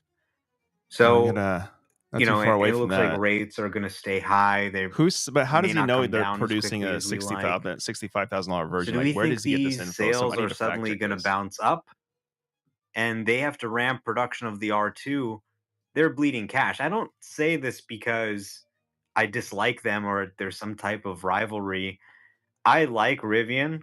We actually have Rivian shares, bizarrely, and I'm still holding them. But I think it just sometimes is important to just you say what is actually happening and just say what you see happening, because people invest in these companies, people are customers of these companies. The truth can make a difference in terms of maybe getting stuck with a stock that is not a great stock, or a car that, ultimately isn't going to be supported long term. Yeah, and the argument that the market is big enough for both Tesla and Rivian is ridiculous argument, because even if the market was 10 times bigger, it still wouldn't make a difference to their lack of execution. They just haven't I'm sorry. executed. Yeah, I mean, why They don't you haven't try lowered the buying a cost of Tesla production. first Because before why? you give Because any they don't have advice Elon on Musk people's that goes in cars? there Like and you don't finds even own a 70% Tesla. You've never people that paid did for a not. Tesla. You've never paid for FSD. Yet you're giving advice to people guy. like which I mean, one's the got market- what market's going to have The space. market is definitely The big market enough is for the both of huge them, but for that's not both. the issue. The issue is that they lose money every time they sell a car. Yeah. Jimmy. Coffee bet for anybody who's willing to take it. Yeah, Ford is, so Silverado's losing money right now on every Silverado EV that they're, it takes time for them to get into the market. And Rivian was focusing high on the higher end market initially. That's why their trucks and their cars were expensive. They did not cater to the middle class American audience, and now they're changing their platform around to do so. And I think it's because they are coming down on their cost and production. It's not as expensive as it was. So every quarter they're getting closer to that break even point. But they are now starting to cater to that audience of middle class America that can afford their car, because their cars are expensive. And if these EV companies were smart, that's exactly what they do. If Rivian really figured this out, they'd offer some type of high-end. They afford it. If you look at Because that's Tesla what they need to do. and Rivian Make on it their stock, let's go to the exclusive, yearly earn chart that here. money. If you guys are watching on the Tesla broadcast, did I'm going to it. put this on the yearly chart for Rivian and I don't Tesla. know. Maybe they're selling on the market. And you can see. You know, I mean, I'm way more focused on Waymo and Figure than Rivian. Let's actually put this on a technology 3-month chart. is the more interesting part, and if Rivian can't produce at scale, then there's no future for them. Joey. Yeah, I'd like to ask a question. Here's Why would Rivian come out and say that it's because of a shared part? Anybody? What else are they going to say? Because we suck. All source Tesla. This is your Rivian chart starting in the 2022 year, 21 year. And then you got your your Tesla chart. You see a flat market going all the way from the beginning of 2016. And it took them 2016, okay. Dallas. 18, 20. It was until 4 years later that Tesla started popping in production and profitability, right? So their stock started going up at that time frame. Well, you're seeing this kind of same thing with Rivian here. You got your 2021, 22, 23, 24. So you got maybe 2025. So they're kind of getting to the same break-even point that Tesla did in the beginning, when Tesla struggled before they got into the cash positive part, right? So I think they're pretty much on track. They just got to sustain themselves a little bit with the partnership they got and the investment that they have, and make sure they kind of get to that break-even point. I don't see any difference between Tesla and Rivian. I mean, they, like you said, Andy, they're doing the same thing that Tesla did at that point. I learned so much in the last 2 years. Just don't underestimate people in either way. Drew Sol tipped $5 as a super chat on YouTube. Thank you, Drew, again. I think Last Gurgle sold all his Tesla shares at 170 each to buy Rivian at 17. Genius Sports. Yeah, Sport Tesla Live sponsors, and hit that like button, says Drew. I agree. Uzi. I'm just confused why retail investors, other than the politics, of invest in Rivian. There's a lot going on with AI right now. There's a lot of places you could put your money, but you choose a dying company. If someone can explain what the interest is, other than hating Elon, I'd like to know. Interest in what? What's the interest in Rivian except for hating Elon? There is none. I mean, I think that's like they do. Look, listen. They, credit due. Let's give credit where it's due, which is they do have good-looking products according to their owners. The owners love the products. There are some people who just, I know it riles you. I don't get it either, but they don't like Elon, they don't like Tesla, and therefore they want to buy Rivian. That they see it as the alternative to Tesla and Elon. And it's just that there aren't that many people who wants to do that, and also are willing to pay $100K for a vehicle when there's an alternative at half the price. That's better. So,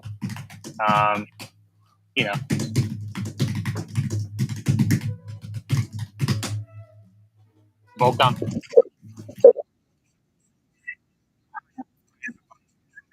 You can hear that. The $80,000 Cybertruck. I have two Yeah. of those in order. Well, or I can actually go and pick them up right now. yeah, let me see. Let me take a look at this link. Yeah, they're emailing people based on the order they reserved. So you should get an email. Watch out for that. And if you get it, then you can order the non-foundation Cybertruck. Old source Tesla.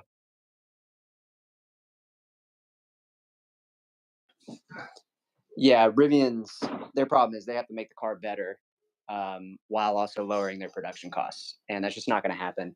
Right now, the R1S is $75,000 to $106,000. The Kia EV9, because Kia has another business that makes money, it costs almost half that. They have a SUV, an electric SUV that has the same storage space as the R1S at $55,000. So Rivian, they had a decade, 5 years to play in the market by themselves with their truck and their SUV, and now that's not happening. Now, that's not the case. Edward. Yeah, to sum up my opinion, Rivian's not going to make it. It's manufacturing that's hard, not making a concept car. Tesla's probably going to have 30 to 40% of the long-term market, just because there's going to be a lot of companies going by the wayside. And Model 3, the version hardware 3 will not make robotaxi, in my opinion.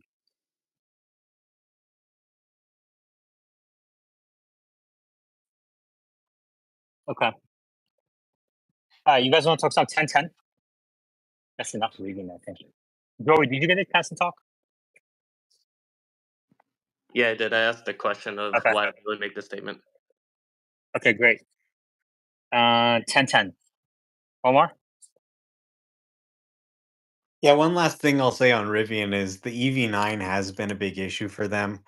It's really in that lucrative segment they had all to themselves, the sort of large SUV segment, and it's already outselling the Rivian R1S. Which is so on one end they're exactly getting what we predicted in this space.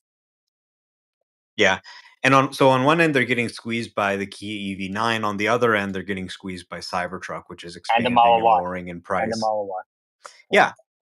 Yeah, and that's going to have an upgrade as well. So I think really you have to bring down the cost essentially. All right. Cheapen the product. What did you send this to me in the DM? Profitable at a time when there's a really while also ramping your next gen low cost platform. It's a really challenging. I don't even know if Elon could figure out a way out of this mess. He can. Oh yeah, I saw that. I saw that earlier. Yeah. Right now, that company will survive. No question about it.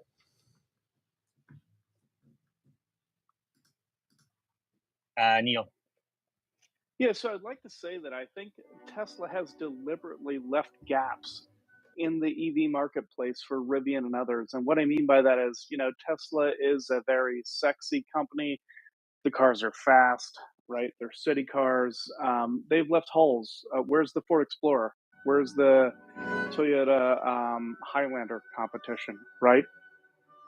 Where's the van competition, etc.? I think Tesla has been strategic with, we are going to be the excellence. We will show you how to do this. And ultimately, if you want to be a B-level player. Yeah, I saw that. So he posted a video of the of FSD thinking it could drive normally like it normally would on a highway. And it's a ramp. It's one of the spaghetti ramps that takes you off of one highway, puts you on another highway. And FSD was staying in the lane, except it wasn't. And it ended up hitting the cement median and ripped off the entire tire of the Tesla. This is how unsafe 1254 is. We are less than what a week away from RoboTaxi event. One less than 1 week. 6 days away.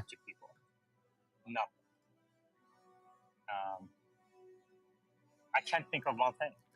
I can't find anywhere that the truck is going to be $60,000 that he said it was going to be $65,000 for the Cybertruck that OMR said. Well, I wouldn't say they have nothing of value, but taking that cash burn and putting it on your balance sheet is not something that Apple wants or anybody wants. That could really wreck Apple's financials, right? It's not really that trivial, even if you have money. The problem isn't the cost to buy it. The problem is the cost to run it, right? And figuring out what to do with it. So really, just in terms of the competitive positioning of the products, 2 reasons why buying a Rivian R1T is a mistake compared to buying the Cybertruck. Let's hear this. Other than that, it's a smaller truck. You have... What's the mistake? Steer-by-wire. Okay, steer-by-wire is a game changer. How? It makes this thing so fun and easy to drive. That's a game changer? It's just the coolest thing. It's not available in any other vehicle. So it's that the is coolest just thing. That That's the game changer. The Rivian can't compete because on. It's the coolest and now thing. With it's FSD, a game changer. I mean, it is so awesome just sitting there in this comfortable, cushy Cybertruck with this that you have to suspension babysit and just having it take you around town. And Rivian and their autonomy plus solution can't compete with that. That's a game changer. That's why you should. That's why you should not buy a Rivian car because of the steer-by-wire. It's a game changer. Why? What was his reason for it? Because it's the coolest thing. It's the coolest thing in the world, so this is a game changer. That's why you should never buy a Rivian. It's just a game changer for Tesla with the steer-by-wire. What a clown. I know, Pipsy. Is that a game changer, Andy? I mean, it might be. I mean, I've driven your Cybertruck. It is a cool thing, but is that a game changer as to why you should not buy a Rivian?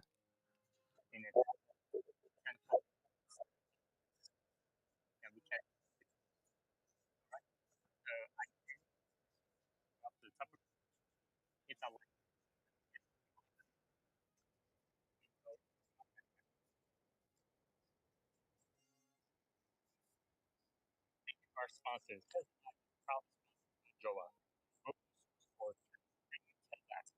Yeah.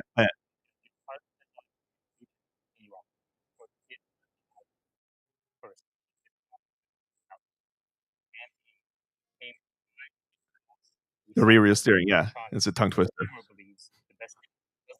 have a hard time with that too, Andy. Don't worry about it. Rear wheel steering. Correct.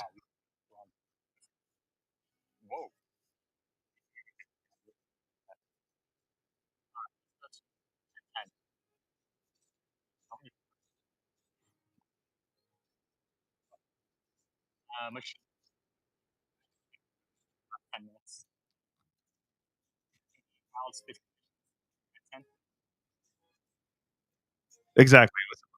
But what's the big difference between steer-by? I mean, steer-by-wire just makes the the drive. I mean, what's the big? Because I've driven the steer-by-wire with you. Like honestly, on a highway, you're not going huge left and huge right anyway. Like, what's the big difference between steer-by-wire and regular driving? Right.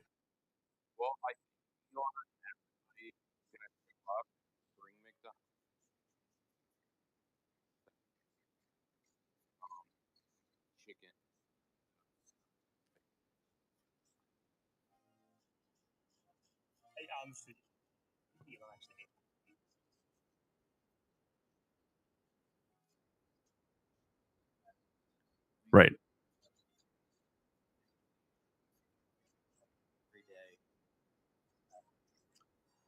Yeah, because the steering wheel only goes like a quarter of a turn, maybe slightly over a quarter of a turn instead of a full 360.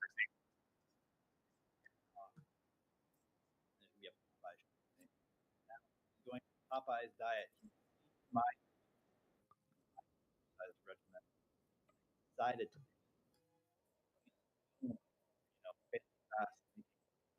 he's gonna follow my route. Just waiting for him. But is it revolutionary to the point where it's so good that you're not going to need to buy a Rivian at this point because that's a game changer? Would you call it a game changer? First of all,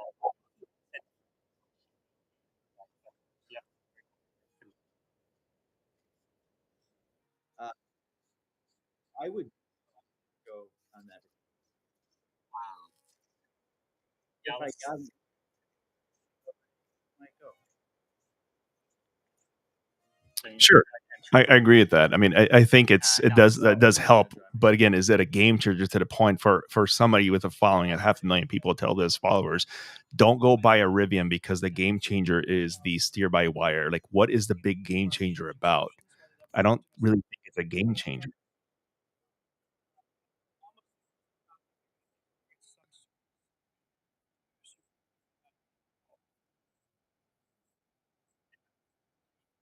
Yeah. Man, it would retrofit every single charge attachable car. All get to the parking lot. My dream.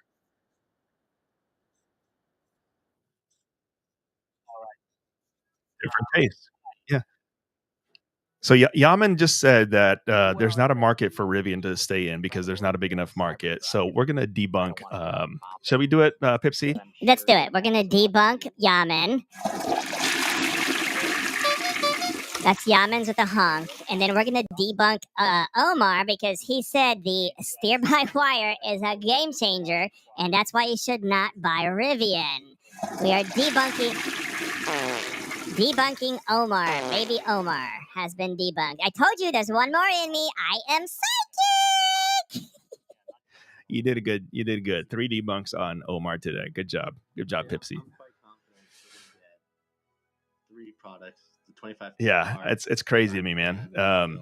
These are the kind of things that he says that just blows me out of the water. Like, it's a game changer for steer by wire because it's so good, man. Like, it's just so cool.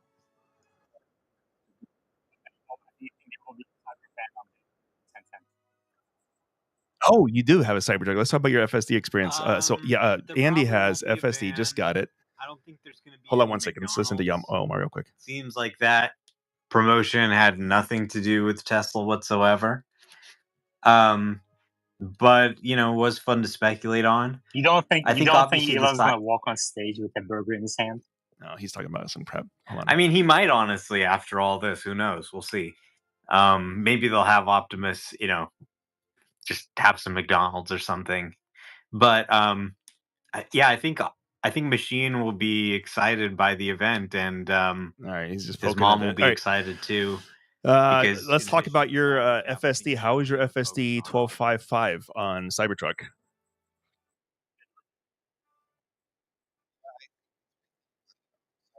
think they're going to have.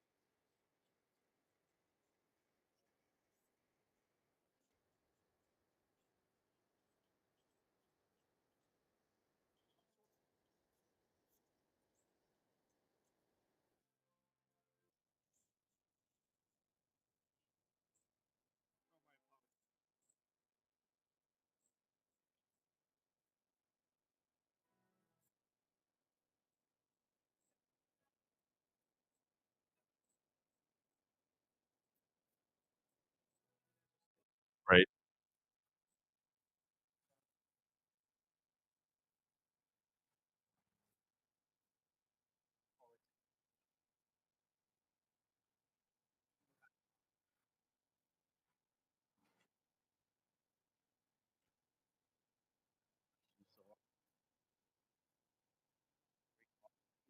Right.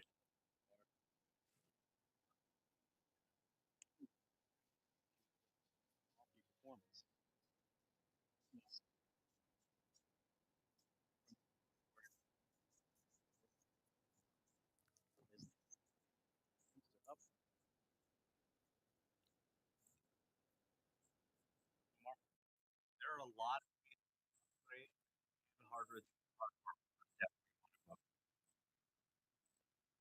Oh yeah, it does. Hold on one second. If you go from a 2020 to 2024, you're gonna be like, oh my god, they made this thing so much better. It's not even funny. And they're gonna have some crazy sales offers this quarter. So be on the lookout. You can use your own referral code, get $1,000 off loyalty discount.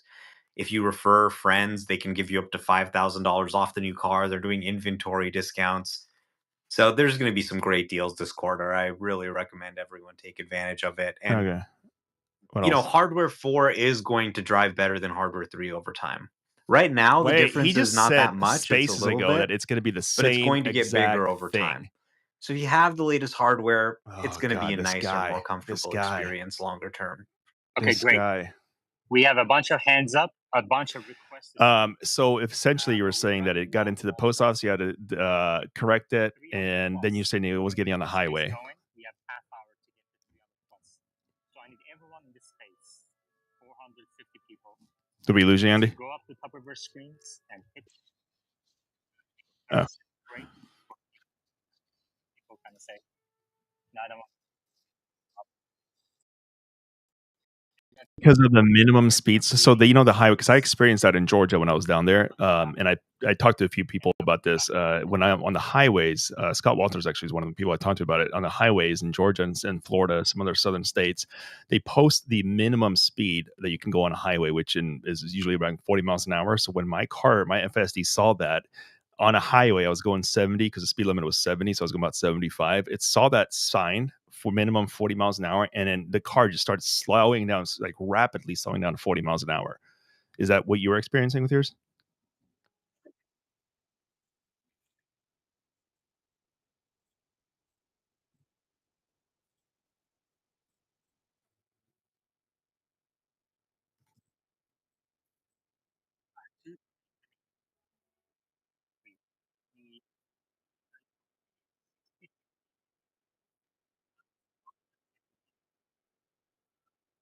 Right now.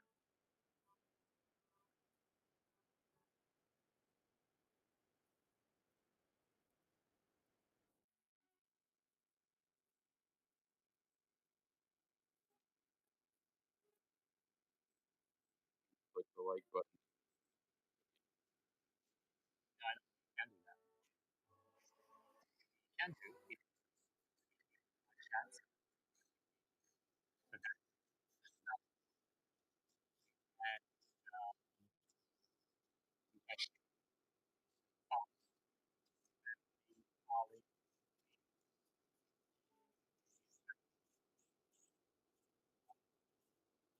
Right. Let's get the crypto.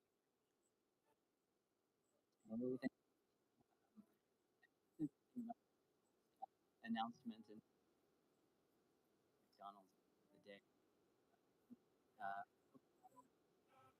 Down basic announcement in food. I think doing the Uber Yeah. sounds a lot interesting, and I think does better experience live and there's other improving.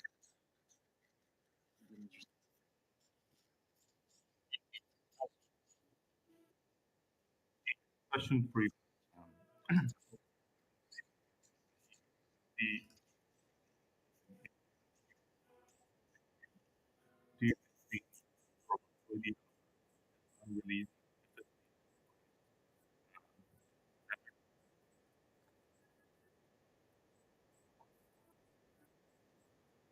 Yeah. So basically, it wasn't staying within the proper lanes. Has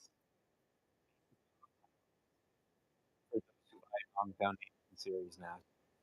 It's not possible to buy a Cybertruck without it. If they have some form of autopilot, when you look on the Okay. Wait, can you send me that video? it's either FSD or Can you DM that the video? I wonder if they finally Oh, following navigation directions. Luciano, I just saw that you requested to speak. Sorry, man, I wasn't paying attention to the board. I don't see him in the room anymore. Hold on, Omar speaking. Powerful driver of conversions. If they can ship a more powerful free version of autopilot to not only Cybertruck but the rest of the fleet, that's going to get a lot more people interested in upgrading to the full FSD experience. All source. I think I want to see Tesla open a like a Tesla rideshare network where all that I take are Teslas, and I think they can undercut, Uber, Hertz. Why? Their leasing options. The rear wheel drive Model 3. Well, they don't have that anymore, but or yeah, they do, just the long range. But they could have like not the 25,000, but the $30,000 vehicle, and say, you do they can bundle it with charging, to kind of get rid of the charging concern that a driver might have, and then they can make their money back on the charging revenue. Or they could, if you do 100 rides in the month, then you get, full self-driving for free, something like that. Yeah, I think that Uber's, they're getting really, really big. They're becoming a really strong company, and I think as soon as Tesla, I don't know what he's talking about. Let me see. I got your video over here. So overall, I mean, do you think? So let me ask you, Andy. Like this improvement about FSD, they keep saying, and I say they, I mean Elon and Tesla and Baby Omar and the other Baby Omars out there. Yeah, I would really love Here's Baby to hear Omar. some Hold on. news on the Tesla network. I think that there has been some motion. They've shown us some designs of the ride-sharing app. From what I understand, it's not just designs. They've actually started implementing some of this. So, I mean, any color on the launch of the Tesla rideshare network, I think would be very interesting. I'm hopeful that they actually start with a supervised service that's powered by FSD and then expand into unsupervised. Maybe they could even, announce a test market. Like, I don't think it's out of the cards to say, hey, we're going to launch a driverless service in Chandler, Arizona next year. Yeah, the invite also has a camera, but the outside ring is the same as the Summit. So here's the thing about this FSD I don't understand, and maybe you can. You're always a voice of reason. You and Lumberjack are voices of reason. I appreciate you saying that, Ryan. Let me know how I can help. That network would have. Well, thanks. I'm going to ask this to Andy, and then you can let me know what your thoughts are too, Lumberjack. So they say, meaning Tesla, Elon, Baby Omar, and the other Baby Omars out there, they say that every time FSD gets released, it's a 3x, 5x, 10x better than the previous version. So the question I have is, what is this better version? What is the improvement of FSD? Because when I drive my FSD or let my FSD drive it and I supervise it, FSD has always, for the most part, so FSD's goal is that the basic foundation of FSD is go forward, go backwards, go left, go right, stop at traffic lights, obey the laws, stop at stop signs, make left turns, make right turns, go forward, and now it actually goes back with a summons. So that is the basic foundation of a car. Drive of FSD, obey traffic laws, etc. Now, the few things it's never done, it's never stopped for school buses. So when the school bus is around and it's got the stop sign that comes out for the school bus for the kids, it actually happened to me. I filmed it. It's in my my communities page. Go to my communities page. It's pinned to my profile. The car will actually drive around a school bus when it stops. So they have not fixed that. That's to me, that needs to be an improvement, right? So if they fix that, that's an improvement. It stops at traffic lights. It would go into oncoming traffic lanes on winding roads. That got fixed on 12.4.3. It did a lot of that at 12.3.6 and 12.3.4. It never phantom braked for me. So now that's a regression because it was never phantom braking, except for 12.4.3 did a couple where it saw a dog, but thought it was a trash can. I filmed that too. So what exactly is this 5x improvement? Are they saying that it's improvement because it's a smoother ride? Like, what is this improvement? To me, a car driving is a car driving, and with FSD, if it's following the rules, it's following the rules.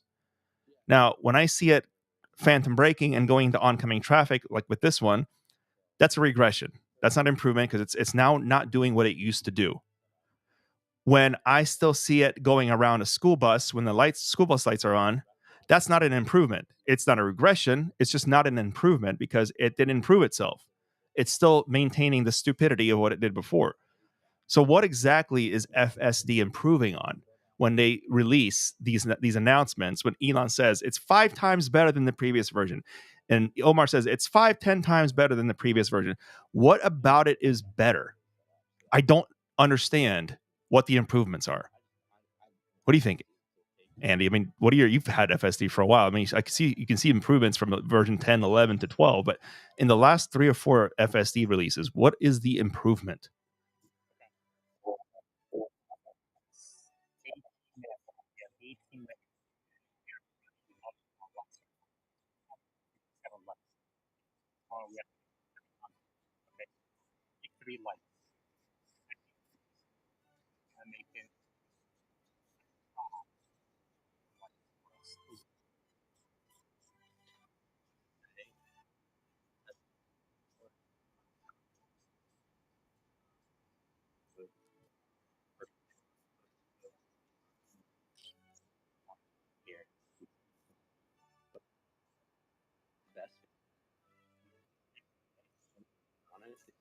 That's the news.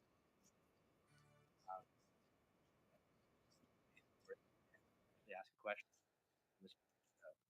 Right. So when they're saying it's 5 times better or 10 times better, well, one, Omar comes out there and says, "Oh my God, this is the best drive in the world. So perfect. It's so perfect. It's so perfect," in his San Francisco geofence technically location. But you're saying that on the technical end, on the back end, there might be improvements where they're making small changes where it may not make that left turn into the lane or may not switch lanes as much or something like that. Those small little changes where we might not notice it. I guess I'm understanding that as an improvement, but I still don't like. To me, if somebody's going to say Tesla FSD is 10 times better than it was on the previous version, okay, what are those 10 things or what are those 5 things that are now improved? Because I don't see an improvement. It still drives. It still makes left turns. It still makes right turns. It still goes forward. It still stops at stop signs. It still stops at red lights. It still goes at red lights. What are those improvements that I can see when I drive from terrains in the backcountry roads to terrains in the city of Seattle? Because I mean, I drive for all those locations and I don't see any difference. Now I see a regression. I see a regression of it phantom braking. I see a regression of it veering back into oncoming traffic lanes on winding roads. I see a regression of it hugging the center divider line. We haven't heard an update about the road. Here comes Omar. So it's going to be made in Fremont eventually, but they do have a lot on their plate. Yeah. We are up to 260. We need 40 more in the next 10 minutes to keep it going for another 15, 20 minutes. So please, let's take a 30-second Don't break. do 40 more, please. I want to get off of this because this is like nothing about Omar right now. We've already debunked him like 4 times. So. 30-second break. If we got a 30-second break, in the 30 seconds, hit it, Pipsy. If you want to support Omar, go ahead and go to his website, support.wholemars.com/Cybertruck. You will help Omar pay for his $100,000 Cybertruck as he is begging his followers to help him pay for the cost because according to his website, it says, "I can't afford to complete the purchase. If I could raise money contingent on my getting the Cybertruck, that might make it easier to justify buying a $100,000 truck." Those are the words of Omar. He's also selling sponsorships for $1,000. If you give him $999, you will be able to ride with Omar. He will promote your products on his drive. And then if you just give him $100, $99, he will be able to do a ride with you in the truck. And you can take a look at the products and accessories that you are developing for the Cybertruck. If you are developing one, you can use this Cybertruck as a, I don't know, whatever the hell he's selling. So that's my little promotion in the 30 seconds. Help Omar pay for his Cybertruck. He can't afford it. He can't afford his Cybertruck. Oh my God! Thank you, Pipsy. He does have the Cybertruck, yes. He just wants people to help him pay for it now. This channel is probably the most underappreciated channel that's on X when it comes to anything related to Tesla and autonomy. And I think the host is also very unappreciated. I know he's a little rough around the edges sometimes. The host but if you're doesn't own a Tesla product. In a correct fashion, the host does not own a Cybertruck or a Tesla car or a Tesla FSD. Has never owned one, never paid for one. But the host is telling you how to spend your money on Tesla products and gives you advice on it. So take this guy's word for what it's worth. His name is Edward Porter. He is telling you that the host is underappreciated. Well, I don't know. Talk about things the day or 2 days before it starts kind of spreading. I think those are like the time when people get knee pads out and. Don't say it. Don't say it. I don't want to hear you say it. All right, I won't say it, Lumberjack. But everybody knows what those knee pads are. I'm telling you, don't say it. Don't say it. All right, I won't say it. Just let him say it. He gets the knee pads out for you know what. Yeah, oh my God, Pipsy. Along with my sponsors, Pay More. Pay More. Anyway, so I think we debunked Omar 3 or 4 times this time. I'm pull the clips and I'll put them up online. Next week, we're going to be doing this 5 days a week. I host this by myself. I don't have any hosting partners. It is fun to get people in here sometimes to chat around how their experience is. But I do this because I just sit there and I listen to the fake news and why people might ask, am I doing this? It's not to attack Omar. It has nothing to do with that. It's the fact that, you know, when you buy a product, there's been people like Andy here who has purchased a product. He purchased a $150,000 car to support Tesla back in 2016. Part of that purchase was that he was supposed to get his FSD. It was on a window sticker. 5 years he owned that car. 5 years he never got FSD. He never got reimbursed for it. He never got any kind of I'm sorry from Elon or his company. And there's thousands of people out there like this that are going through the same position. He never even got the option to transfer his FSD to another car that he purchased, another Tesla that he purchased back then after 5 years of prepaying for it. Who pocketed the money? Elon and his company pocketed the money. So why do I have a problem with that? Is because David takes on Goliath. David, which is Andy, got screwed over by Goliath, which is Tesla and Elon. And to me, that is unethical and not fair. So my little channel, whether it's productive or not, whether it's going to do anything in the community or not, whether Elon will hear this or not, I don't know. But I could tell you I'm going to fight for the little guy. And the little guy is the Andys of the world. Those guys don't deserve to be treated like this. So when I hear Omar talk his smack and his BS about how perfect FSD is, and I post my videos how not perfect it is, I do believe that FSD maybe one day will get there. I still believe, I have hope in that and faith. But at the time that it's not there, I'm not going to allow people like the Omars of the world tell you that it's perfect, because it's not. Because there's people out there that will buy a car based on what he's telling them. And when they get that car and now they're stuck in a loan and they bought their FSD for $8,000 because of what Omar's saying, how perfect it is, and they go on a drive that's not in his little San Francisco location, they're going to be feeling really screwed over. Just like Andy felt screwed over when he never got his FSD for over 5 years. And back then it wasn't supervised, right? It just said FSD on there. So that's why I'm doing this. It's my little account, whether it grows or not, whether people hear me or not, whether this voice will go out there. I appreciate all you 74 listeners right now, just on the broadcast, not even on YouTube. But I appreciate that. And we're growing our YouTube channel. So I just want there to be a voice for the people, because it's not fair for Omar to do this to you guys. I think that the visualization is coming directly from the output of the model. So you can tell the model, hey, okay, give me the direction to turn the wheel, but also give me the locations of cars, that type of thing. And you can train it to do both. So I'm not exactly sure how the visualization works. Maybe it is just some separate visualization stack that's there just to make us feel better. But I think it should be possible to align the visualization to what the model is thinking internally by asking the model to output additional parameters other than just, the steering wheel and pedal outputs. Quick word of thank you to Smith Winberg. Yeah, the other thing too, Omar keeps talking about eventually they're going to do this neural net learning where the Tesla FSD, eventually they will have a network that'll talk to each other. Because I ran him a question a while back. I had an experience with FSD where my FSD was riding great on the highway. A truck was in front of me, and a truck pulled out of the sight for the line of sight for the view, and then it almost crashed into a barrier on the highway. I had to take over really quick because I didn't see it. And I asked Omar, how would this ever get fixed? Because LiDAR couldn't even fix that. How will this get fixed? Well, Omar said, well, eventually at one point, they're going to do where Teslas can talk to each other, and Teslas will be able to communicate and say, hey, by the way, there's a construction site here. Make sure you slow down and go this way. Okay, that makes sense except for one little thing.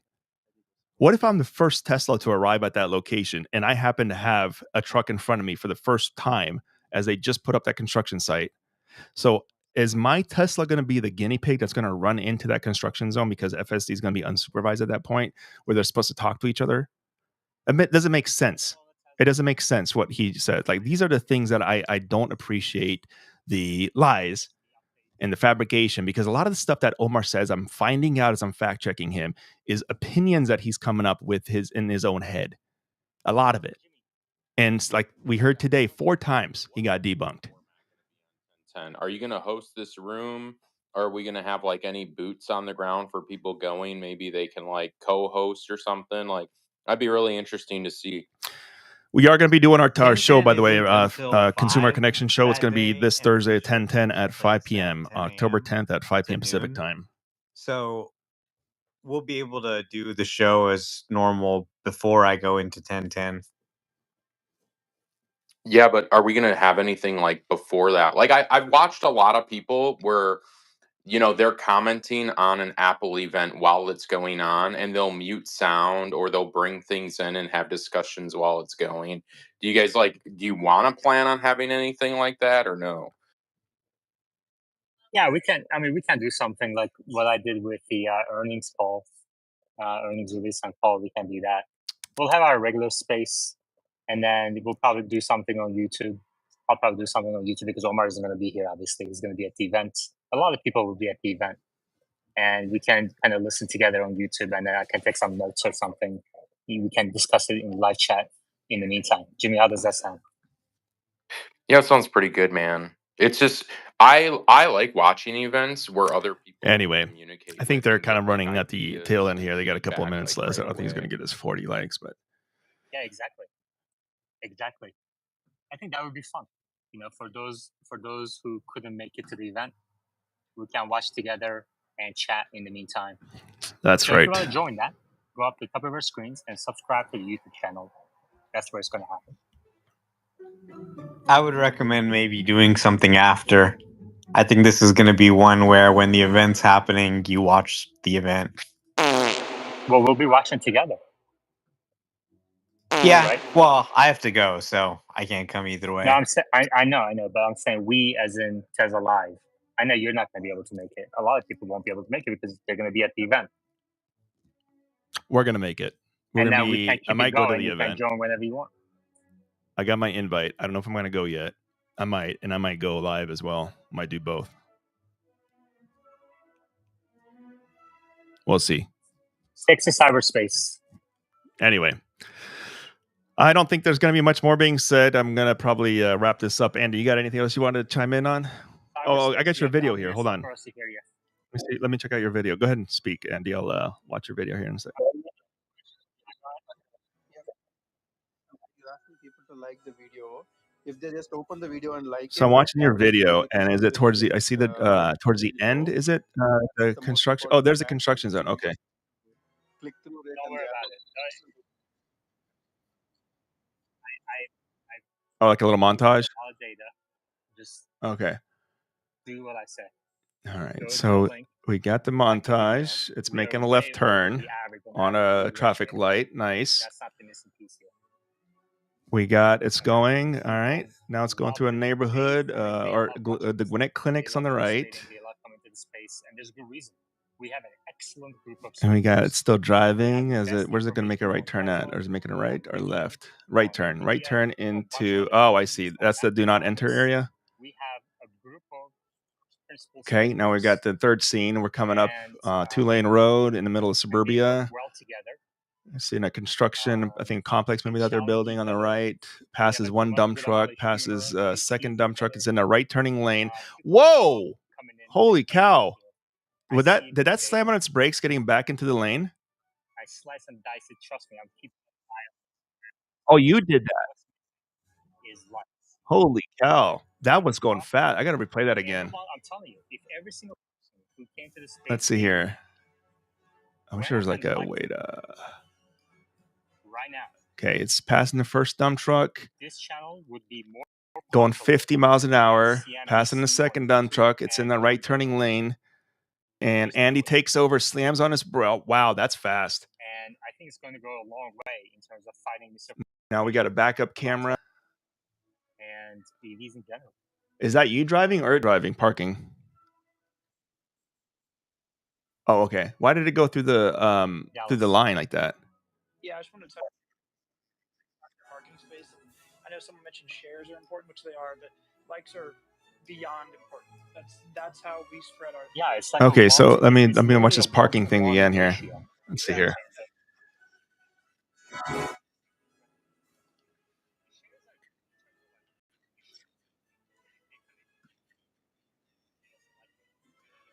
I gotta watch this one more time. Let's go. Oh, I wish there was a way to like fast forward. Okay, do not enter. We're at the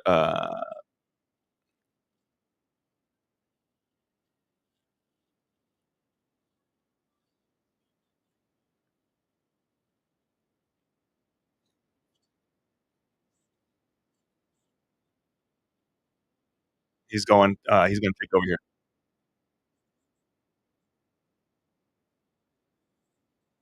Oh, oh Lord, you're so patient.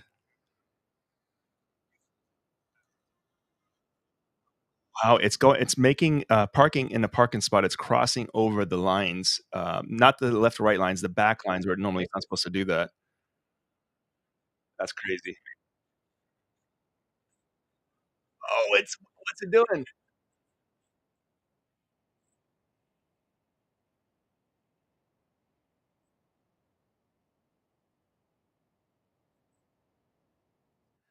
Yeah, Andy, that's crazy, man. That React. You probably don't want that is crazy. Yeah. Yeah, mine does that too.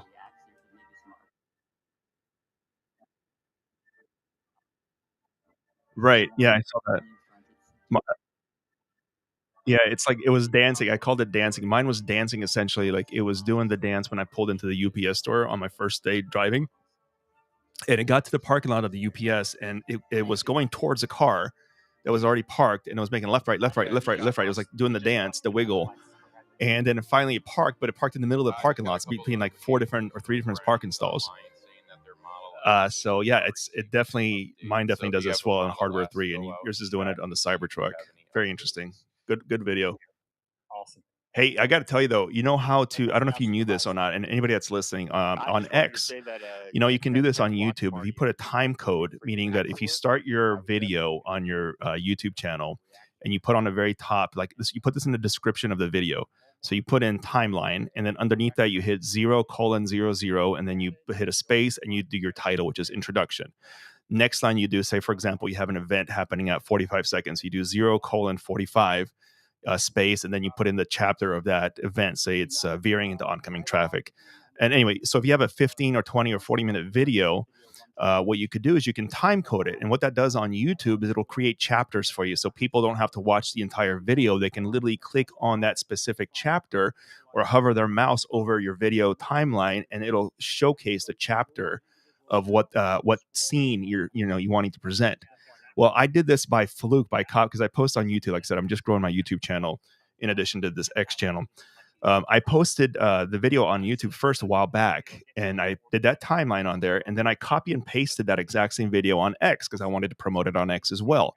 Well, I did not realize this, but X does the exact same thing. If you put that timeline and then you put that time codes with the chapter descriptions, it will break your entire video down into those chapters. So where people can click on that specific timeline, it'll take them specifically to that spot. And why is that helpful? Because like for Andy's got a 46-minute video. I can sit there and watch that 46-minute video, but say if somebody is, say Andy says, hey, I need you to watch this video because the Cybertruck is this, and that here at multiple places. Well, Andy can go back and put those time codes in there right now into that video.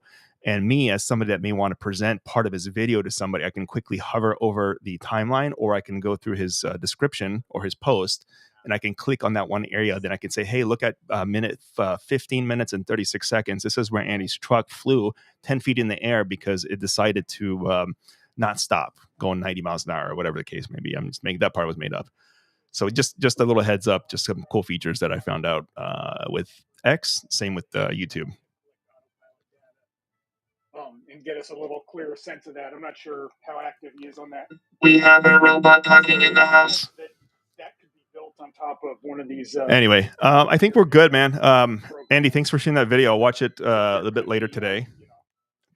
And I got out some videos and I'm going to be posting on my FSD 1254 with my Harbor 3 Model 3 long range car. Today I'm going to be posting those videos. Lots of phantom braking. It almost got into a car accident yesterday. I'm going to be going to that area back today. Project is It's a. I've been moving. Hold on, Omar speaking. Been moving kind of slowly, but we are importing data now from my vehicles and logging it. the guy from the team who worked on it actually DM'd me and said, "Hey, let me give you some tips. You can use this option and it'll kind of output JSON instead of protocol buffers." So I got it working. I think it's promising. I don't think we need Palantir for it. It's just kind of overkill. Yeah, Omar is starting to Palantir. create his own Palantir is like software this now big, that other people have done. expensive, So piece of software that Fortune 500 companies he made can fun use of like a Elias's software, which I small think is pretty independent, cool, where you can log your tracking. And Elias is a U.S. Marine, by the way, too. And then So he I takes don't his think we software, need makes fun of it. Palantir for it This was at about all. a month ago on a Yaman show. He says, data "Oh, from I could do something better. I'm just lazy." Well, then he decides to make his own software where he's collecting data. I'm 100% not going to promote it, and here's why. Omar blocks a lot of people. He's very biased in some areas in terms of liking people and not liking people in the Tesla community. So if you dislike him or if you happen to challenge him, there's times where he's going to block you. So why would I give him my data of my Tesla car, my location, because he's going to have to find your location if it's going to be tracking you, and it does tell you that, hey, it's using your location like some of these other apps. Why would I trust him from not disclosing anything or having my personal information? Why would I trust him? Why would I trust him? I mean, I don't even know his system. I don't know how secure his system is from getting hacked or not getting hacked, especially if he's going to be collecting people's information, their Cybertruck information, their Tesla car information. Like, why would I trust him on that? If he was a company that was not biased and didn't have an agenda and did not block people or unblock people or have a situation like if he just had a plain company account, like for example, a Better Route Planner that Andy German introduced me to is a phenomenal app. A Better Route Planner, it's a great app to help you drive your car. I trust that company because I don't know that company and I don't see them on Spaces having a biased opinion about stuff and then blocking people or unblocking people. But now that Omar's starting his own, essentially a Better Route Planner mixed with this Elias platform where it's tracking your miles driven for disengagements, why would I give him my information for my car? Who would feel comfortable with that? Do you want to say something, Andy?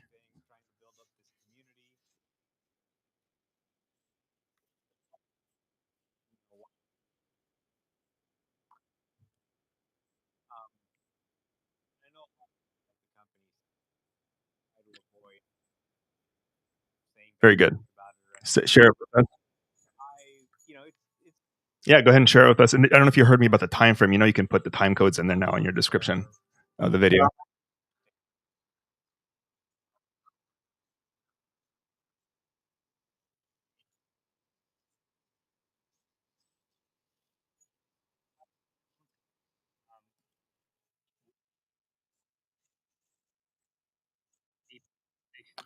Either tonight or tomorrow or Sunday. How to do it? Yeah, Sunday could be good. You cut out a little bit. Sunday. Yeah, it's literally exact same. Like I told you, I don't know if you heard. I literally did it by mistake. I copy and pasted my YouTube video description and I put it into X, and it did this exact same thing. I'm like, oh, that's cool.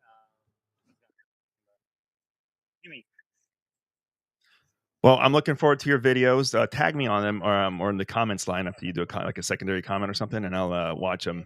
And I will end this chat here. I want to say thank you guys for listening to the broadcast. I appreciate you guys. We're going to be doing this every day, Monday through Friday, from 10 a.m. Pacific time to 12, whenever it goes on. And again, my goal here is to give the little man and the little woman a voice, because the big accounts like the Homars who are fluffing FSD and making it so perfect. Sometimes if you have your hard-earned money and you go buy a car out there with it based on what he gives you advice on, that it's so perfect, and you spend $8,000 on the software that's not perfect at all, you might be in for a disappointment. So I just want to make sure you get the truth. A lot of things that Omar says might be true, but at this point, I don't know what to believe him in. I just don't respect the guy anymore, especially after him raising fund. He makes $6,000 a month or $6,000 every 2 weeks from monetizing on X, and I know that because he flaunted his paycheck on a post, which is in my one of my articles. So for him to do that, and then him post that he's going to need money for a fundraiser to help pay for his Cybertruck, to me is just distasteful and disgusting. So I the little bit ounce of respect that I had for him until when somebody showed me this Cybertruck fundraiser that he did, I lost all respect for him. I literally lost all respect for the guy. He makes fun of the fact that he throws food away. He makes fun of the fact that he's flaunting his money for homeless people.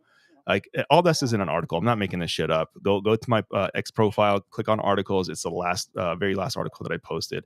All the screenshots of him stating all that stuff are in there. I'm not making any of this up. This is verbatim on his words, not mine. So we're going to keep this going for a little while. I like it so far. I appreciate you guys tuning in. And as this grows, we will grow. And yeah, I thank you guys. And if you want to support Omar and his Cybertruck and help him pay for his Cybertruck, you can go to sponsor.homars.com/Cybertruck. Pipsy, thank you for being the psychic of the week. You did spot on today. You predicted that we would debunk Omar 3 times. Well, this is Omar. There's one thing we have in this city. It's parking. Good job, Omar. All right, Dallas. Good job, Omar. He deserves a round of applause. Just reach out to Nathan. He's on the speaker board right now. Oh, that's Dallas? a whip clap. Yeah, I was just gonna say, Maybe Tala, he you can deserves just a sleep whip. anywhere. They don't He still deserves a have round of on the spot. applause. Okay. All right. Anyway, thank you guys for listening. Pipsy, take it away from me and Lumberjack. Thank you so much, guys. We love you guys. Have a good weekend. I love you. Bye. Take care, everybody. Have a good weekend. Have a good Friday, Saturday, and Sunday. We will see you guys on Monday at 10 a.m. I will talk to you soon. This is Lumberjack signing off. This is Pipsy signing off. Thank you, guys. And this is Ryan signing off from the Fix or Fuck It show. You guys have a great and beautiful day.